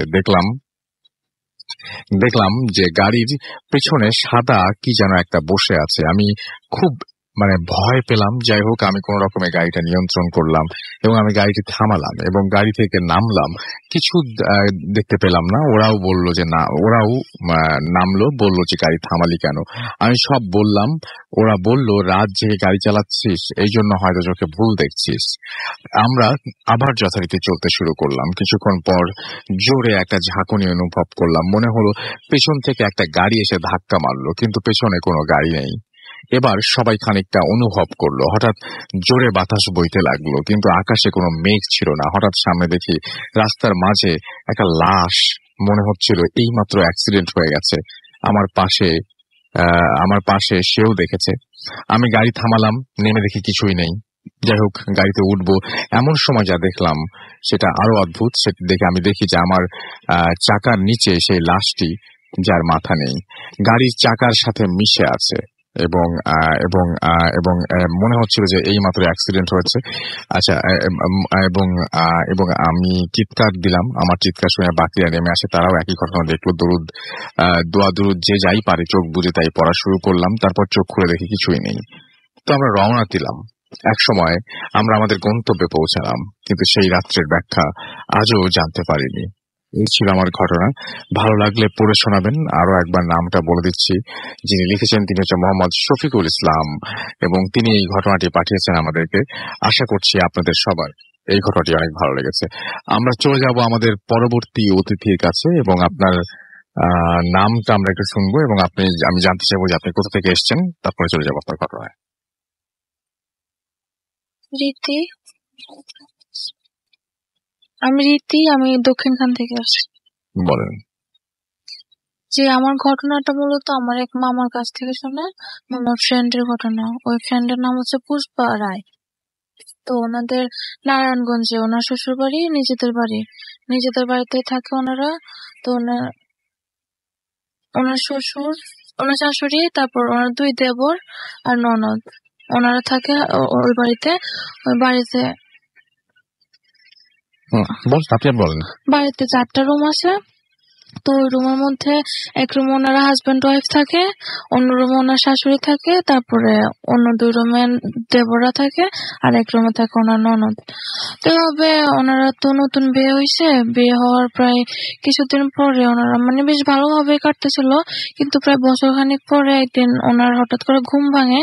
ঘুম হওয়ার পর ওয়াশরুমে যাওয়ার দরকার হয়। তো উনি পাশ ফিরে দেখে কি ওনার হাজবেন্ড ওনার পাশে নাই। তো উনি ভাবে হয়তো কোথাও গেছে। তো অন্যদিকে তাকে দেখে ওনার হাজবেন্ড মানে টেবিলের পাশেই, বিছানার পাশে টেবিল ছিল, টেবিলে বসে টেবিল ল্যাম্পের আলোতে কিছু জানি লিখতেছে। তো ওনার হাজবেন্ডকে ডিস্টার্ব না করে ওয়াশরুমে চলে যায়। তো ওয়াশরুম থেকে বের হয়ে যখন ব্যাক করবে রুমের দিকে, তো উনি ব্যাক করে দেখতে পায় যে ওনার হাজবেন্ড ড্রয়িং রুমে বসে টিভি দেখতেছে। তো উনি তো অবাক হয়ে যায়, ভাবে কি হাজবেন্ডকে এখনই দেখে আসলাম যে লিখতেছে, এখনই আবার টিভি দেখতেছে। তো উনি হাজবেন্ডের কাছে গিয়ে বলো, তোমার কি লেখা শেষ? তুমি নাকি কিছুক্ষণ আগে লিখতেছিলা? তো হাজবেন্ড বললো, কই আমি তো লিখতেছিলাম না, আমি তো খাওয়ার পর থেকে এখানে বসে টিভি দেখতেছিলাম, আমি এখনো পর্যন্ত শুতেই যাই নাই। তো ঘটনাটা শোনার পর উনি পুরোপুরি মানে শকড হয়ে যায়। তো ওনারা হাজবেন্ড সহ আবার রুমে ব্যাক করে পুরো রুম সার্চ করে, বাট মানে ওখানে ওনারা 2 জন ছাড়া আর কেউ ছিল না। তো এভাবে যাওয়ার পরে মানে কিছুদিন কাটার পরে প্রায় মাসখানেক পরে আবার একটা ঘটনা ঘটে। তো উনি আবার হঠাৎ করে রাত্রে ওয়াশরুমে যাওয়ার প্রয়োজন হয়। তো উনি রাত্রেবেলা উঠে ওনার ওয়াইফ মানে হাজবেন্ড কার জায়গায় নাই, ভাবছে উনি নিজেই যাইতে পারবে। তো লাইটও জ্বালায় নেয়। তো যখন বিছনা থেকে নামছে, তো বিছনা থেকে নেমে যখন নিচে পা দিবে, পাটা ওনার পরে একটা মানুষের হাতের উপর। তো উনি তো পুরো ভয়ে চিৎকার দিয়ে ওঠে। তো ওনার হাজবেন্ডকে জায়গায় বলে কি বিছানার নিচে কেউ আছে, তুমি দেখো বিছানার নিচে কেউ আছে। তো ওনার হাজবেন্ড উঠে ওনারা লাইট জ্বালায় পুরো ঘর সার্চ করে, কাউকে পায় না। পুরো দরজা সব লক ছিল। বিছানার নিচে তো দূরের কথা, কোনো একটা বিড়াল বা কোনো পশু পাখিও নাই ওনাদের ঘরে। তো ওনারা এই ব্যাপারটা উনি অবাক হয়ে যায়। তো এই ব্যাপারটার পরে ওনার ওয়াইফ মানে মোটামুটি সব দিক থেকে মানে ভয় পাইতে থাকে চলাফেরা করতে বাসায়। তো এরপরে প্রায় 2-3 মাস পরে আরেকটা ঘটনা ঘটে, যে ঘটনার পর মানে ওনার ওয়াইফ মানে পুরোপুরি একবারে ভেঙে পড়ে, মেন্টালি ডিপ্রেসড হয়ে যায়। ঘটনাটা হচ্ছে ওনার ওয়াইফের একদিন রাতে তাও ঘুম ভাঙার পর ওনার জানালায় চোখ পড়ার পর উনি দেখে ওনার শাশুড়ি ফুল তুলতেছে বাসার সামনে থেকে। তো উনি ভাবে হয়তো পূজার সময় হয়ে গেছে, আজকে ওনার উঠতে লেট হয়ে গেল। তো উনি তাড়াতাড়ি উঠে গোসল টোসল করে পূজার জন্য রেডি হয়ে ঠাকুর ঘরে গিয়ে বসে থাকে। তো ঠাকুর ঘরে বসে থাকার পরে প্রায় ঘন্টাখানিক হয়ে যায়, এখনো ওনার শাশুড়ি আসতেছে না দেখে। তো উনি কিছুটা অবাক হয়ে যায়, এখনই দেখলাম যে মা ফুল তুলতেছে, এখনো আসতেছে না। তো উনি গিয়ে ওনার শাশুড়ির রুমে যায়, গিয়ে ওনাকে ডাকে যে মা আপনি না ফুল তুললেন, এখন আবার শুয়ে পড়লেন যে, আপনার কি শরীর খারাপ? তো ওনার শাশুড়ি বলে কি, আমি ফুল তুললাম মানে কি বলতেছো তুমি? তো উনি বলে কি, আমি তো আপনাকে একটু আগে দেখলাম যে ফুল তুলতেছেন। তো ওনার শাশুড়ি বলে, না আমি তো এখনো ঘুম থেকে উঠে না, আর ফুল কেন তুলবো, এখন তো রাত 3টা বাজে। তো উনি তো এই ঘটনাটা শুনে তাও অবাক হয়ে যায়। আবার ওনারা যেখানে ফুল গাছ থাকে ওখানে গিয়ে আবার চেক করে যে কেউ নাই। তারপরে এরপরে ওনারা মানে ওই ওনাদের বউকে মানে কিছুদিনের জন্য বাপের বাড়িতে পাঠায় দেয়। এই ছিল ঘটনা। ওকে, থ্যাংক ইউ ভেরি মাচ আপনার ঘটনার জন্য আপনাকে। এবং আমরা চলে যাব একটু SMS এ, এবং আমাদেরকে সুজাদ SMS করেছেন এবং আমাদেরকে বিপুল SMS করেছেন শেরপুর থেকে, এবং তিনি বলছেন আমি সবসময় আমি কোন মানে FM মিস করি না, আজকের ঘটনাগুলো অনেক ভালো লাগছে। অঙ্কন আমাদের SMS করেছেন যশোর থেকে, এবং তিনি বলছেন যে এই গরমে আচ্ছা এক একা শ্রুতি ভূত FM শুনছেন। ঈশা খুলনা থেকে আমাদের SMS করেছেন এবং সবগুলো স্টোরি আজকে অ্যামেজিং লেগেছে তার কাছে। এমডি রাসেল আর সুমন আমাদেরকে পোস্তগোড়া থেকে SMS করেছেন, এবং আমাদেরকে SMS করেছেন দেখতে পাচ্ছি রাফি। এছাড়া আমাদেরকে SMS করেছেন NH শাওন টাঙ্গাইল থেকে, আমাদেরকে আলামিন কাঁঠাল বাগান থেকে SMS করেছেন, এবং গাইবান্ধার স্টোরিটা অনেক ভয় ছিল, সত্যি ভয় পেয়েছে লিখেছেন। মোস্তাক বেইলি রোড থেকে লিখেছেন যে আমাদের বেবি মাহিসা, আমার ওয়াইফ প্রজাপতি এবং আমি একেবারেই ভূত FM শুনছি, একসাথে ভূত FM শুনছি এবং অনেক বেশি এনজয় করছি। রাহিব আমাদের SMS করেছেন ফ্রম ময়মনসিং, এবং তিনি এবং তার ওয়াইফ স্বর্ণা ভূত FM শুনছেন। হৃদয় পুরো সপ্তাহ ক্লান্তি কাটিয়ে ফ্রাইডে নাইটে ভূত FM শুনে আবার সপ্তাহ শুরু করতে দারুণ লাগে রাসেল ভাই, এবং এটা তার প্রথম SMS ছিল আই গেস। এছাড়া আমাদেরকে নাইম বলেছেন আজকের ভূত FM ভালো লাগছে, আমাদেরকে নাইস স্টোরি লিখেছেন হাসান। এছাড়াও রিজওয়ান আমাদের লিখেছেন যে ভয় লাগছে। শুভ গোপালগঞ্জ থেকে আমাদের SMS করেছেন। আবিদ আমাদের SMS করেছেন। রাজীব এবং লোপা SMS করেছেন রামপুরা থেকে। সম্রাট পাবনা থেকে আমাদের SMS করেছেন। আবেদ আমাদের SMS করেছেন উপশহর সিলেট থেকে। এছাড়াও সোহাগ আমাদের SMS করেছেন রংপুর থেকে। আমাদেরকে SMS করেছেন মেহেদি এবং সুমাইয়া SMS করেছেন আমাদেরকে রনি শিমু। এছাড়া আমাদেরকে নাইমুর খুলনা থেকে SMS করেছেন। জোসেফ নবাব নববোর্ড থেকে সিলেট থেকে SMS করেছেন। নবাব রোড হবে এটা, ওকে, নবাব রোড থেকে SMS করেছেন। এছাড়া আমাদের SMS করেছেন সারোয়ার হবিগঞ্জ থেকে। তামিম SMS করেছেন। ইমতিয়াজ আমাদের SMS করেছেন মতলব থেকে। এছাড়াও রেজওয়ান আমাদের SMS করেছেন ভয় লাগছে লিখেছেন। শুভ গোপালগঞ্জ থেকে SMS করেছেন, আমাদেরকে SMS করেছেন দেখতে পাচ্ছি। এছাড়াও এই মুহূর্তে আকরাম ঘাটাইল থেকে। নীলি আমাদের SMS করেছেন ঢাকা থেকে, এবং ভূত FM তিনি নিয়মিত শ্রোতা। আমাদেরকে SMS করেছেন তন্ময় অস্থির হচ্ছে লিখেছেন ইমন আমাদেরকে, এবং মাইক্রোবাসের স্টোরিটা আসলে খুব ইন্টারেস্টিং ছিল। আমাদেরকে সুজা এবং মানিক SMS করেছেন নিরালা খুলনা থেকে, এবং আমাদেরকে SMS করেছেন দেখতে পাচ্ছি আরো অনেকেই।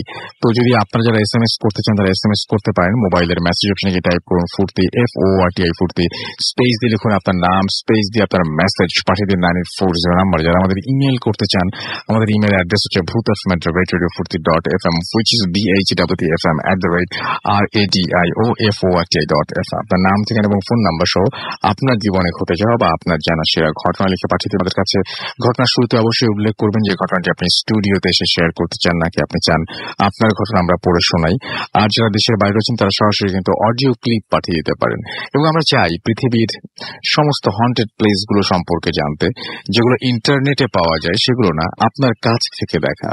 আপনার বাসার পাশের যে গাছটি, আপনার বাসার যে পুকুরটি, আপনার বাসের পাশের যে পরিত্যক্ত যে পার্কটি বা স্কুলটি বা যে কোনো কিছু, বা জমিদার বাড়িটি যেটা মানে অ্যাবান্ডেন্ট এবং যেটা নিয়ে অনেক কাহিনী আছে, এবং যে জায়গাটায় অনেক, এবং আপনার কোন একটা জায়গা হয়তো স্পুকি লাগে আপনার নিজের কাছে, এবং এটা পৃথিবীর যে কোনো জায়গায় হতে পারে। বাংলাদেশের এবং যত জায়গায় বাঙালি আছে তাদের সবাইকে রিকোয়েস্ট করব এই ঘটনাগুলো লিখে পাঠিয়ে দিন আমাদের কাছে। আমরা পড়ে শোনাতে চাই আপনাদের ঘটনা, আমরা ইনভাইট করতে চাই আপনাদেরকে, এবং সবচেয়ে বড় কথা হচ্ছে আমরা যেতে চাই আপনাদের কাছে এবং ঘটনা কালেক্ট করে নিয়ে আসতে চাই। সুমন সরকার আমাদের লিখেছেন গ্রামের ঘটনা শুনতে চাই। তার আগে সুমন সরকার আপনাকে একটা কোশ্চেন করি আমি, যে গ্রামের ঘটনা আজকে হয়েছে কি? আপনি কি শুনেছেন নাকি গ্রামের ঘটনা শুনতে চান, জাস্ট এটা লিখে আপনি আপনার দায়িত্ব পালন করেছেন? আমাদেরকে এছাড়াও অনেক এখানে দেখতে পাচ্ছি ফেসবুকে লিখেছেন। রায়হান কাইসার আমাদের এখানে লিখেছেন। এছাড়াও আমাদের এখানে লিখেছেন দেখতে পাচ্ছি তৃতীয় নয়ন। এছাড়াও আমাদেরকে লিখেছেন রিফাত ভুঁইয়া, এবং আমাদেরকে এছাড়াও দেখতে পাচ্ছি লিখেছেন যে হিমেল হাকিম। এছাড়াও আমাদের এখানে ট্র্যাজেডি বয় রুবেল আমাদের এখানে লিখেছেন, এমডি রিফাত। এছাড়া আমাদের এখানে পারভেজ রহমান সহ আরো অনেকে লিখেছেন। আমি অবশ্যই বলবো যে আপনারা যারা এখানে লিখছেন এবং যারা আপনারা আমাদের সঙ্গে রয়েছেন তারা অবশ্যই বলবেন কোন ঘটনা ভালো লাগছে, কোন ঘটনা খারাপ লাগছে, কেন ভালো লাগছে, কেন খারাপ লাগছে, সেগুলো সবকিছু লিখতে পারেন। কারণ খারাপ লাগলেও লিখতে হবে এই কারণে, যারা খারাপ লাগছে এই কথাটা লিখছেন তারা ডেফিনেটলি ভাবছেন যে আমরা এর চাইতে আরো ভালো করতে পারি, সেই জন্য আপনারা লিখছেন যে আরে ভূত ফিল্ম দিয়ে চাইতে ভালো হতে পারে। হ্যাঁ, সো আমরা সেটাকে অ্যাপ্রিসিয়েট করি। And thank you very much আমাদের সঙ্গে থাকার জন্য। আমাদের ছোট্ট বিরতিতে যেতে হচ্ছে, আমাদেরকে বিরতির পরে আবারও ফিরে আসবো আপনাদের সঙ্গে নতুন অতিথি নিয়ে। সেই পর্যন্ত আমাদের সঙ্গেই থাকুন। স্টে টিউনড টু রেডিও ফুর্তি এন্ড ডোন্ট স্টপ দ্য ফুর্তি। Mood FM. The night comes alive with Graminphone.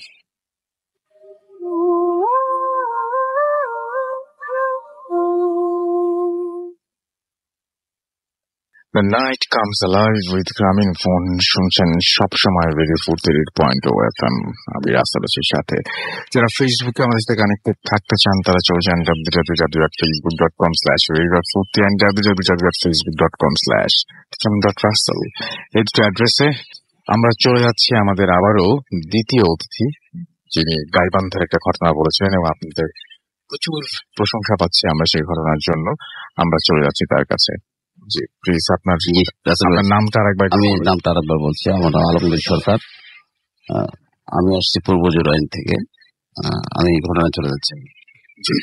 আমি রাসেল ভাই আপনাকে আগেই বলেছিলাম যে আমার নানা একটু ব্ল্যাক ম্যাজিক চর্চা করতেন, এই ধরনের একটু খুব উনি বেশি করতেন, এবং বিভিন্ন জায়গায় আবার কেউ অ্যাটাক হলে সেখানে উনি মানে যাইতেন আর কি কিছু তাদের সেবা করার জন্য। তেমনই একবার গিয়ে উনি একটা হোঁচট খেয়ে গেছে ওনার জীবনে, বহু হোঁচট খেয়েছে, তারপরে ওইটা একটু ব্যতিক্রম হয়ে গেছিল ওনার জীবনে। তো ওনার সঙ্গে ওনার এক বন্ধু থাকতো, তার নাম হচ্ছে দৌলত মুন্সি, আমার নানার নাম হচ্ছে আব্দুর রহমান। তো উনি আমাদের গাইবান্ধাতে একটু পূর্বেই ওটা একটা বালাসির ঘাট নামে একটা জায়গা আছে, ওখানে একটা মধ্যপাড়া জায়গা বলে।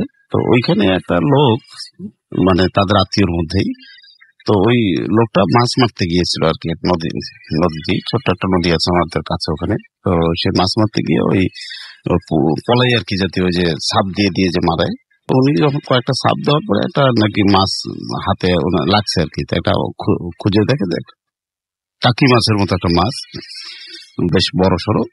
তো উনি ওটা হাতে ধরছে, ধরার পরে তো মানে সবচেয়ে আশ্চর্যজনক ঘটনা হচ্ছে মাছটার পিছন পাশে হচ্ছে আঁশটার থাকার কথা, মানে আড়াটা। উনি যখন ধরছে মাছের মাথা থেকে উল্টো পাশে আর কি, মানে মাথার দিক থেকে উল্টো পাশে লাগতেছে আড়াটা। তো উনি ওনার গাটা একটু শিউরে উঠছে যে কি ব্যাপার, এটা আবার কেমন মাছ। তো উনি পলাই সহ ওই মাছটা উঠাইছে আর কি উপরে।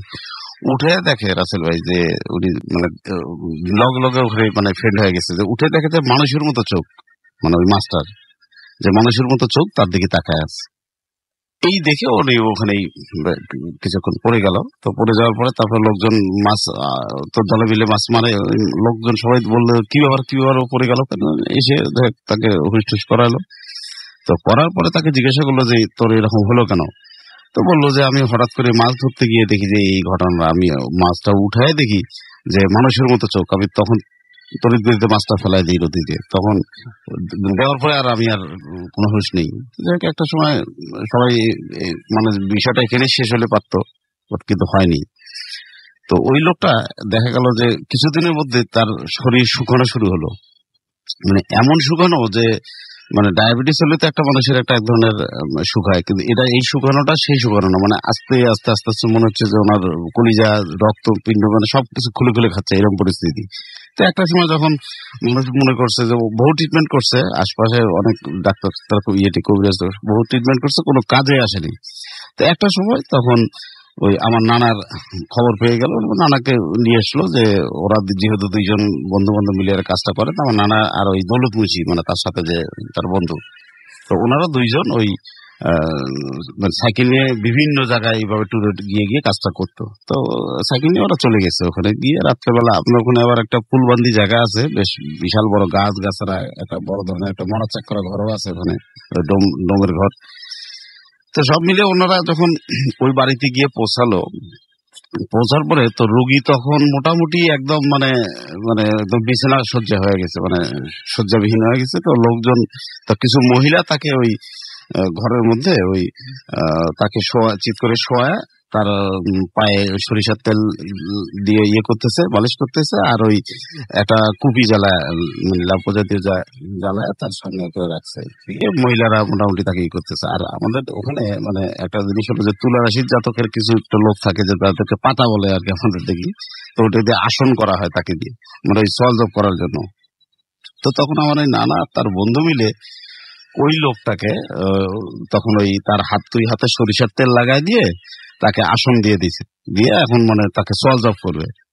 তো ইন্ডিমিটাবে মন্ত্রটা তো পড়ছে, সবকিছু পড়ছে। তো এমন সময় দেখে যে পশ্চিম উত্তরে, ওই বাড়িটার পশ্চিম উত্তরে জ্যোৎস্না রাত, একদম ফটফটে চোখে সবকিছু স্পষ্ট, মানে দিবালোকের মতো।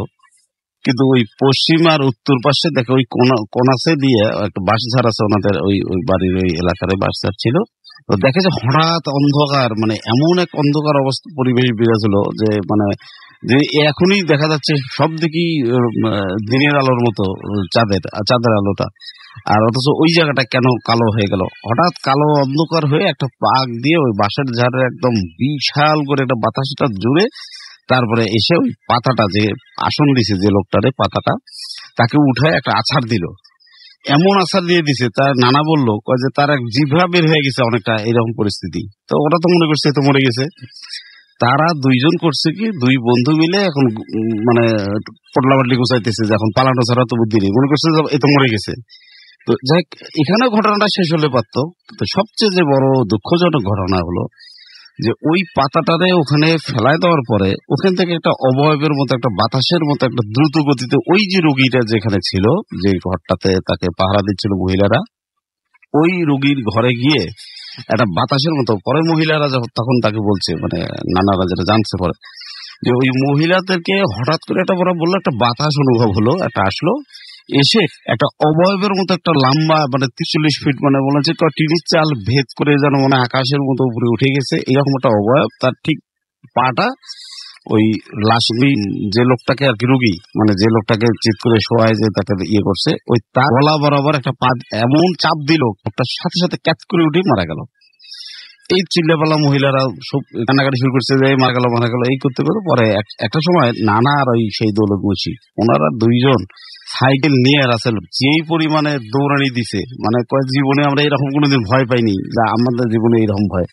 তো এই পরে আরো সবচেয়ে বড় আশ্চর্যজনক ঘটালো, নানার এবং তার বন্ধু যখন আসতেছিল, ঠিক ওই যে সেই পুল গাছের ওখানে যে ছিল, ওইখান থেকে আমার নারে বলতেছে, আব্দুর রহমান আমার একটু নিয়ে যা, একটু খারা।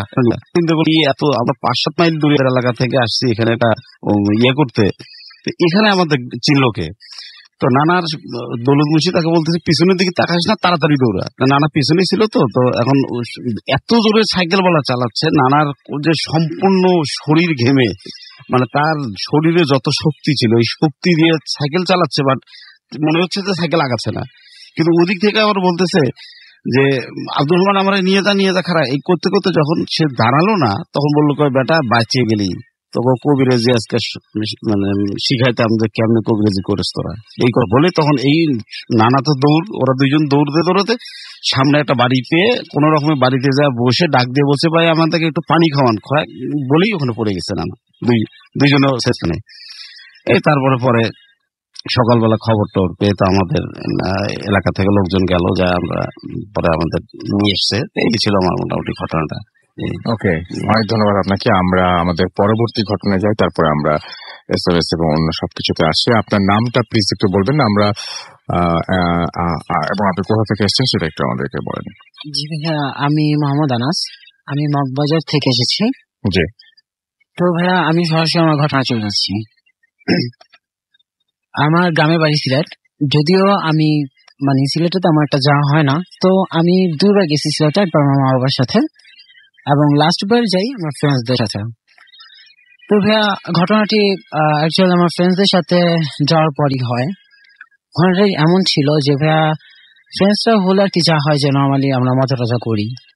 তো আমরা রাত্রের বেলা ডিসাইড করলাম যে আমরা বের হব, মানে গ্রামটা ঘুরবো। তো ভাইয়া যখন আমরা বের হলাম, দেন আমরা মানে আসলে ভাইয়া নর্মালি মানে আমাদের গ্রামের মানে আমাদের বাসাটা আপনার রোড থেকে একটু বেশি দূরে ছিল, যার কারণে হেঁটে হেঁটে আসতে হতো, মানে অনেক দূর পর্যন্ত হাঁটতে হতো। তবে আমরা সড়ক দিয়ে হাঁটছিলাম, রোড দিয়ে। তো হাঁটছিলাম আমরা যে যার মতন হাঁটছিলাম, কেউ গান শুনছি, কেউ মজা করছি, এরকম হাঁটতেছিলাম। তো হাঁটতে হাঁটতে হাঁটতে হাঁটতে আমরা ঘোরা টোরা শেষ, আমরা অনেক দূর পর্যন্ত ঘুরলাম, তো আড্ডা দিলাম। তো আমরা যখন নাকি বাসায় ব্যাক করি, তো ভাইয়া ব্যাক করার সময় মানে আমি আমার ফ্রেন্ডসরা তো সবাই একসাথে ছিলাম, বাট সাডেন আমার একটা বাসা থেকে আমার ফ্রেন্ডের ফোন আসে আর কি। তো ফোন আসার পর ভাই আমি ফোন পিক করি। ফোন পিক করার পর আমি ওদেরকে বলেছি যে আমার ফোন দিচ্ছে, তো ওর সাথে একটু কথা বলছি। তো আমাদের কথা বলতেছিলাম, তো কথা বলতে বলতে আমি একটু বেশি কথা বলছিলাম, যার কারণে ভাইয়া আমার ফ্রেন্ডরা যেমন আয়াজ, নোমান, হীরা, মানে আমার কিছু ফ্রেন্ড আছে, তো ওরা ভাইয়া খুব বিরক্ত ফিল করতেছিল যে আমি ঘুরতে আসছি ওদের সাথে, তো কেনই না আমি ওদেরকে টাইম দিচ্ছি না, কারণ আমি ফোনে বেশি টাইম স্পেন্ড করছি। তো যাই হোক ভাইয়া, ওরা ব্যাপারটা মানে একটু খারাপ ভাবে নিল যে ওদের সাথে টাইম স্পেন্ড করলাম না। যাই হোক, তো ওরা জানতো নর্মালি যে আমি মানে ভূত জিন যাই হোক এগুলাকে একটু মানে বেশি ভয় পাই।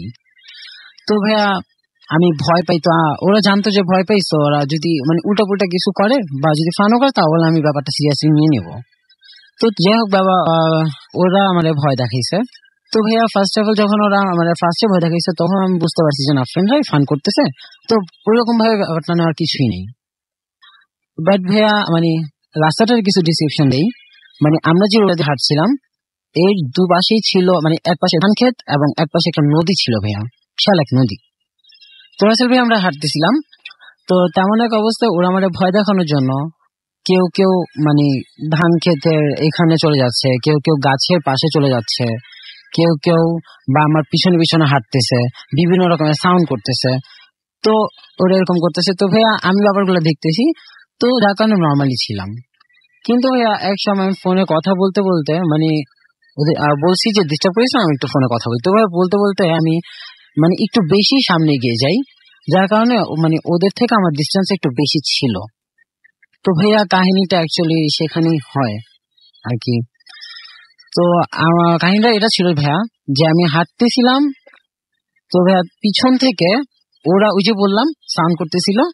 তো ভাইয়া তেমন এক মানে কিছু কিছু মানে সাউন্ড মানে সাধারণ না ভাইয়া, মানে এটা অন্যরকম সাউন্ড। দেন কিছু বাজে গন্ধ আমি ফিল করতেছিলাম। তো ভাইয়া এরকম গন্ধ ফিল করতেছি, বাজে কিছু মানে এরকম উল্টোপাল্টা সাউন্ড আসতেছে। তো ভাবলাম যে না, এটা মেবি আমার হ্যালুসিনেশন হইতেছে, তো ব্যাপারটা আমি নর্মালি নেই। কিন্তু ভাইয়া আমি যখন আরেকটু সামনে বাড়ি, তখন দেখি যে মানে আমার থেকে 4-5 হাত লম্বা একজন আমার সামনে দাঁড়াই ছিল। তো ভাইয়া আমি ব্যাপারটা দেখে আমি ওখানে যে সাইলেন্ট স্টপ হয়ে যাই। বাট ভাইয়া আমি ভাবছি যে না, মেবি আমাদের একটা ফ্রেন্ড আছে তন্ময়, একটু লম্বা, তো আমি ভাবছি যে না মেবি ও। তো ভাইয়া যেহেতু রাত ছিল, ফেস ভালো মতন দেখা যাচ্ছিল না, কিন্তু আমি ফিল করতে পারছিলাম যে সামনে কেউ দাঁড়ায় আছে, মেবি আমার ফ্রেন্ডই। তো ভাইয়া আমি মানে আমার ফ্রেন্ড মনে করে আমি বলতেছি যে তোমার করিস না এখানে, তো আমি তাই ডাকতেছি ভাইয়া, কিন্তু সে আসতেছিল না, সে দাঁড়াচ্ছে যে মানে দাঁড়াই আছে। তো ভাইয়া দাঁড়াচ্ছে, তো আমি ভাইয়া গেছি কোন রকম, আমি সামনে গেছি।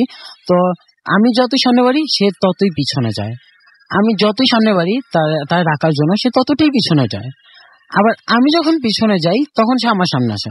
তো ভাই এরকম ফাইজলামি করতেছে। তো এরকম করতে করতে ভাইয়া মানে অ্যাকচুয়ালি হয়েছে কি, যখন আমি বেশি ভয় পাই যাই, তো মানে আমি যখন কি তার স্পর্শ করতে যাই, মানে আমি তার সামনে যাই, তো তখনই ভাই পিছন থেকে আমার ফ্রেন্ড আসে মানে ঠিকঠাক করে ওঠে, যার কারণে পিছনে ঘুরে ভাইয়া সেন্সলেস হয়ে যাই। ওকে, থ্যাংক ইউ সো মাচ আপনার ঘটনার জন্য, আপনাকে অনেক ধন্যবাদ। আমরা চলে যাচ্ছি আমাদের SMS এ, এবং সজীব ময়মনসিংহ আমাদের SMS করেছেন এবং আমাদেরকে SMS করেছেন, দেখতে পাচ্ছি আমাদেরকে SMS করেছেন দেখতে পাচ্ছি সারওয়ার কেরানীগঞ্জ থেকে, এছাড়াও আমাদেরকে SMS করেছেন নারায়ণগঞ্জ থেকে MD জুমান, এছাড়াও আমাদেরকে আনোয়ারুল SMS করেছেন এবং SMS করেছেন আমাদেরকে ইমতিয়াজ মতলব থেকে, এবং আমাদেরকে SMS করেছেন দেখতে পাচ্ছি আমাদেরকে SMS করছেন দেখতে পাচ্ছি মেজবা, আচ্ছা ইমতিয়াজ, তার ছোট ভাই মোহসেন, তারা সবাই একসাথে ফুর্তি অ্যাপ দিয়ে শুনছেন। আমাদেরকে তানিয়া নরসিংদী থেকে SMS করেছেন এবং আমাদেরকে SMS করেছেন দেখতে পাচ্ছি ফাহিমা, এছাড়াও আমাদেরকে SMS করেছেন দেখতে পাচ্ছি ময়মনসিং থেকে, আমি নামটা পড়তে পারলাম না। এছাড়াও পালকি আমাদের SMS করেছেন এবং পালকি মাসুম আমাদের SMS করেছেন, আহিয়া মাহমুদ আমাদের SMS করেছেন দেখতে পাচ্ছি আরো অনেকেই। আপনি যদি SMS করতে চান মোবাইলের মেসেজ অপশনে গিয়ে টাইপ করুন ফুর্তি FORT ফুর্তি, স্পেস দিয়ে লিখুন আপনার নাম, স্পেস দিয়ে আপনার মেসেজ পাঠিয়ে দিন 9840 নম্বরে। একটা ছোট্ট বিরতিতে যাব আমরা, বিরতির পরে আবারও ফিরে আসবো। সেই পর্যন্ত আশা করছি আমাদের সঙ্গে থাকবেন, কোথাও যাবেন না। স্টে টিউনড টু রেডিও ফুর্তি।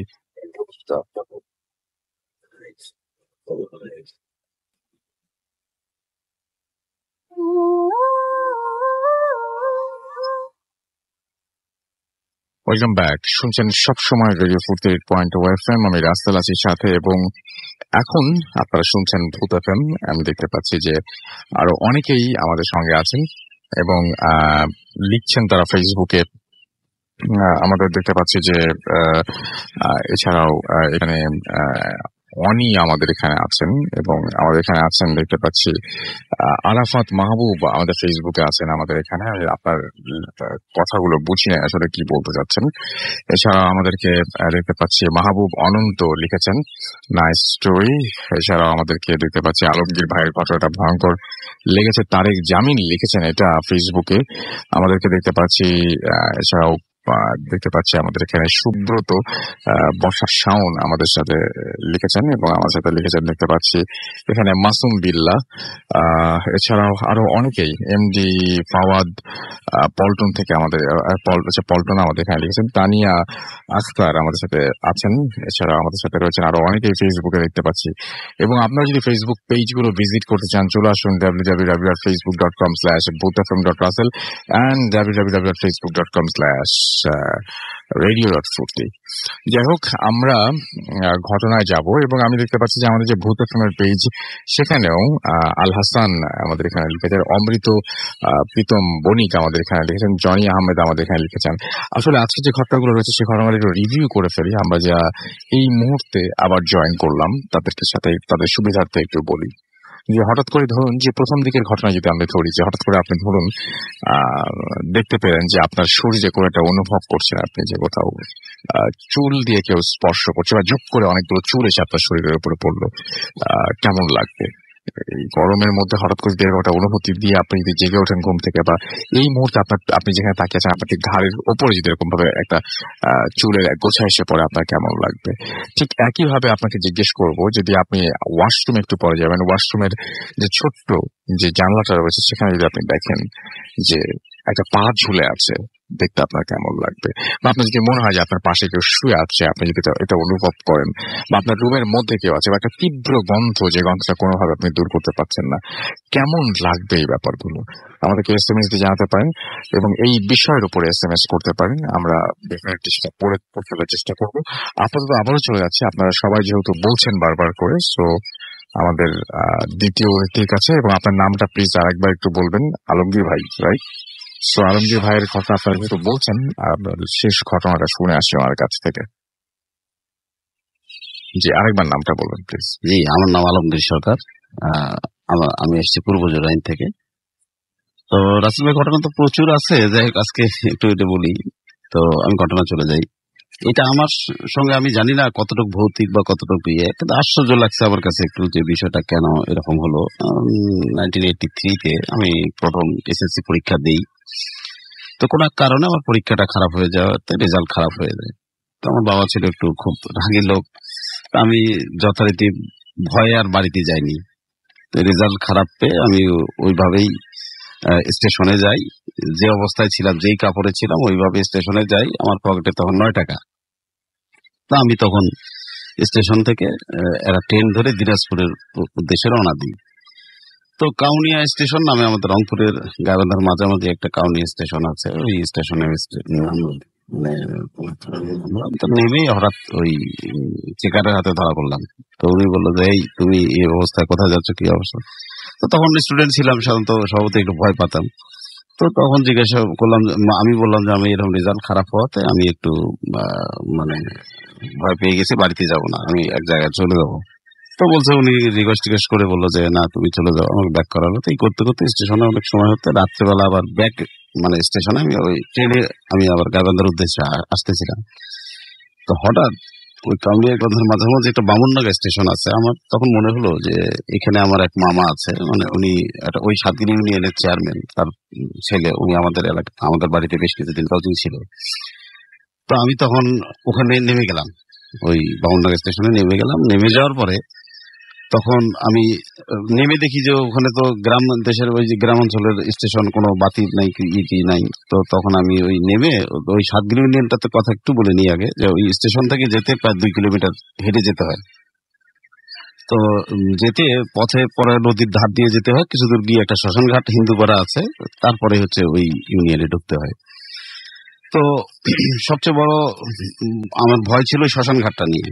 তো আমি চিন্তা করলাম, যাক চাঁদনি রাত, আর ইয়াং ছেলে, তখন ভয় প্রীতি ওরকম ছিল না। আর আমার লাইফে কোনোদিন আমি জীবনে ভয় পাইনি বা এই সমস্ত কিছু তখন বিশ্বাসও করতাম না এরকম। তো তখন আমি যেতেই তো একটা সামনে আবার জনতা ব্যাংক আছে, ব্যাংকের পাশে একটা তেঁতুল গাছ আছে, বড় বিশাল তেঁতুল গাছ। ওই তেঁতুল গাছের আগে আমার একটু শরীরটা একটু কাটা দিল।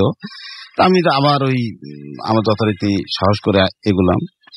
এগোতেই দেখি যে একটা চট পরা আর কি ছালা পরার মতো একটা লোক আমার সামনে, মানে আমার সামনে এসে হঠাৎ লম্বা চোটা আমার সামনে এসে হাত বাড়িয়ে দিয়ে বলছে, এই টাকাতে। চেহারা কেমন ছিল? চেহারা বেশ কালো মতো, বেশ লম্বা চোটা, মোটামুটি এটি ছিল। গায়ে চট ছাড়া আর কিছু ছিল না? চট ছাড়া কিছু ছিল না, মানে উপরে একটা চট এইরকম মানে ওই যে ইয়ার মতো পড়ছে, আর নিচের চাও ওই চট পরা ইয়েটা ছিল। তো আমাকে এসে বললো যে এই টাকা দে। তা আমি বললাম আমি ছাত্র মানুষ, এইরকম ভয় ভীতি, মানে আমি বাড়িতে না যে এরকম কষ্টের মধ্যে আছি, আমি খাইনি, আমি খুব খারাপ অবস্থা, আমার তো কয় যা পাস দে। তখন আমি ওই 2-1টা যা ছিল দিলাম। তো দিলে পরে বললো যা, তো কই যাবি যা। তা আমি তখন ডান বাম তাকাচ্ছি বা আশেপাশে তাকাচ্ছি, কোনো লোকজন নেই। রাত তখন প্রায় 12টা-1টার মতো, তো কোনো লোকজন নেই। তা আমি পিছনে আমি কৌতূহল বশত তাকালাম না যে লোকটা কোন দিকে গেল, বা আমি মনে করলাম তেঁতুল গাছের বোধ হয়তো ওই মোচড় দিয়ে ওই পিছনে গিয়ে দাঁড়াইছে বা এই ধরনের কিছু একটা হবে। তো দেখলাম যে না, লোকটা নাই। তাই মনে করলাম হয়তো কোনো জায়গায় ঘুরে ঘুরে যে গেছে। তা আমি তার মতো করে চলে গেলাম, আমি আমার মতো। তো যখন আমি ওই রাস্তা দিয়ে কিছু দূর এগুলেই নদীর লাইনটা আর কি, রাস্তার নদীর ঘাট দিয়ে এগোতে হবে ওই শ্মশান ঘাটের দিকে। তো সমস্যাটা হয়েছে, যখন রাস্তাটা থেকে যখন আমি নামলাম, নামার পরে আমি যখন এগোচ্ছি, তা আমি খুব চিন্তা করতেছি যে একটু দোয়া সুরে পড়ে নেই, যে সামনে যেহেতু শ্মশানঘাট পাবো। তো আমি কৌতূহল বশতই হঠাৎ করে দেখি আমার সাইড দিয়ে একটা লোক দ্রুত আমাকে পিছিয়ে ফেলে সে আগায় যাচ্ছে। আমি মনে করলাম এই তো সাথী পেয়ে গেছে একজন। তো ওনাকে ডাকলাম যে ভাই একটু দাঁড়ান না, একসাথে যাই। আপনি কোন দিকে যাবেন? আমি তো সামনে যাবো, আসেন একসাথে।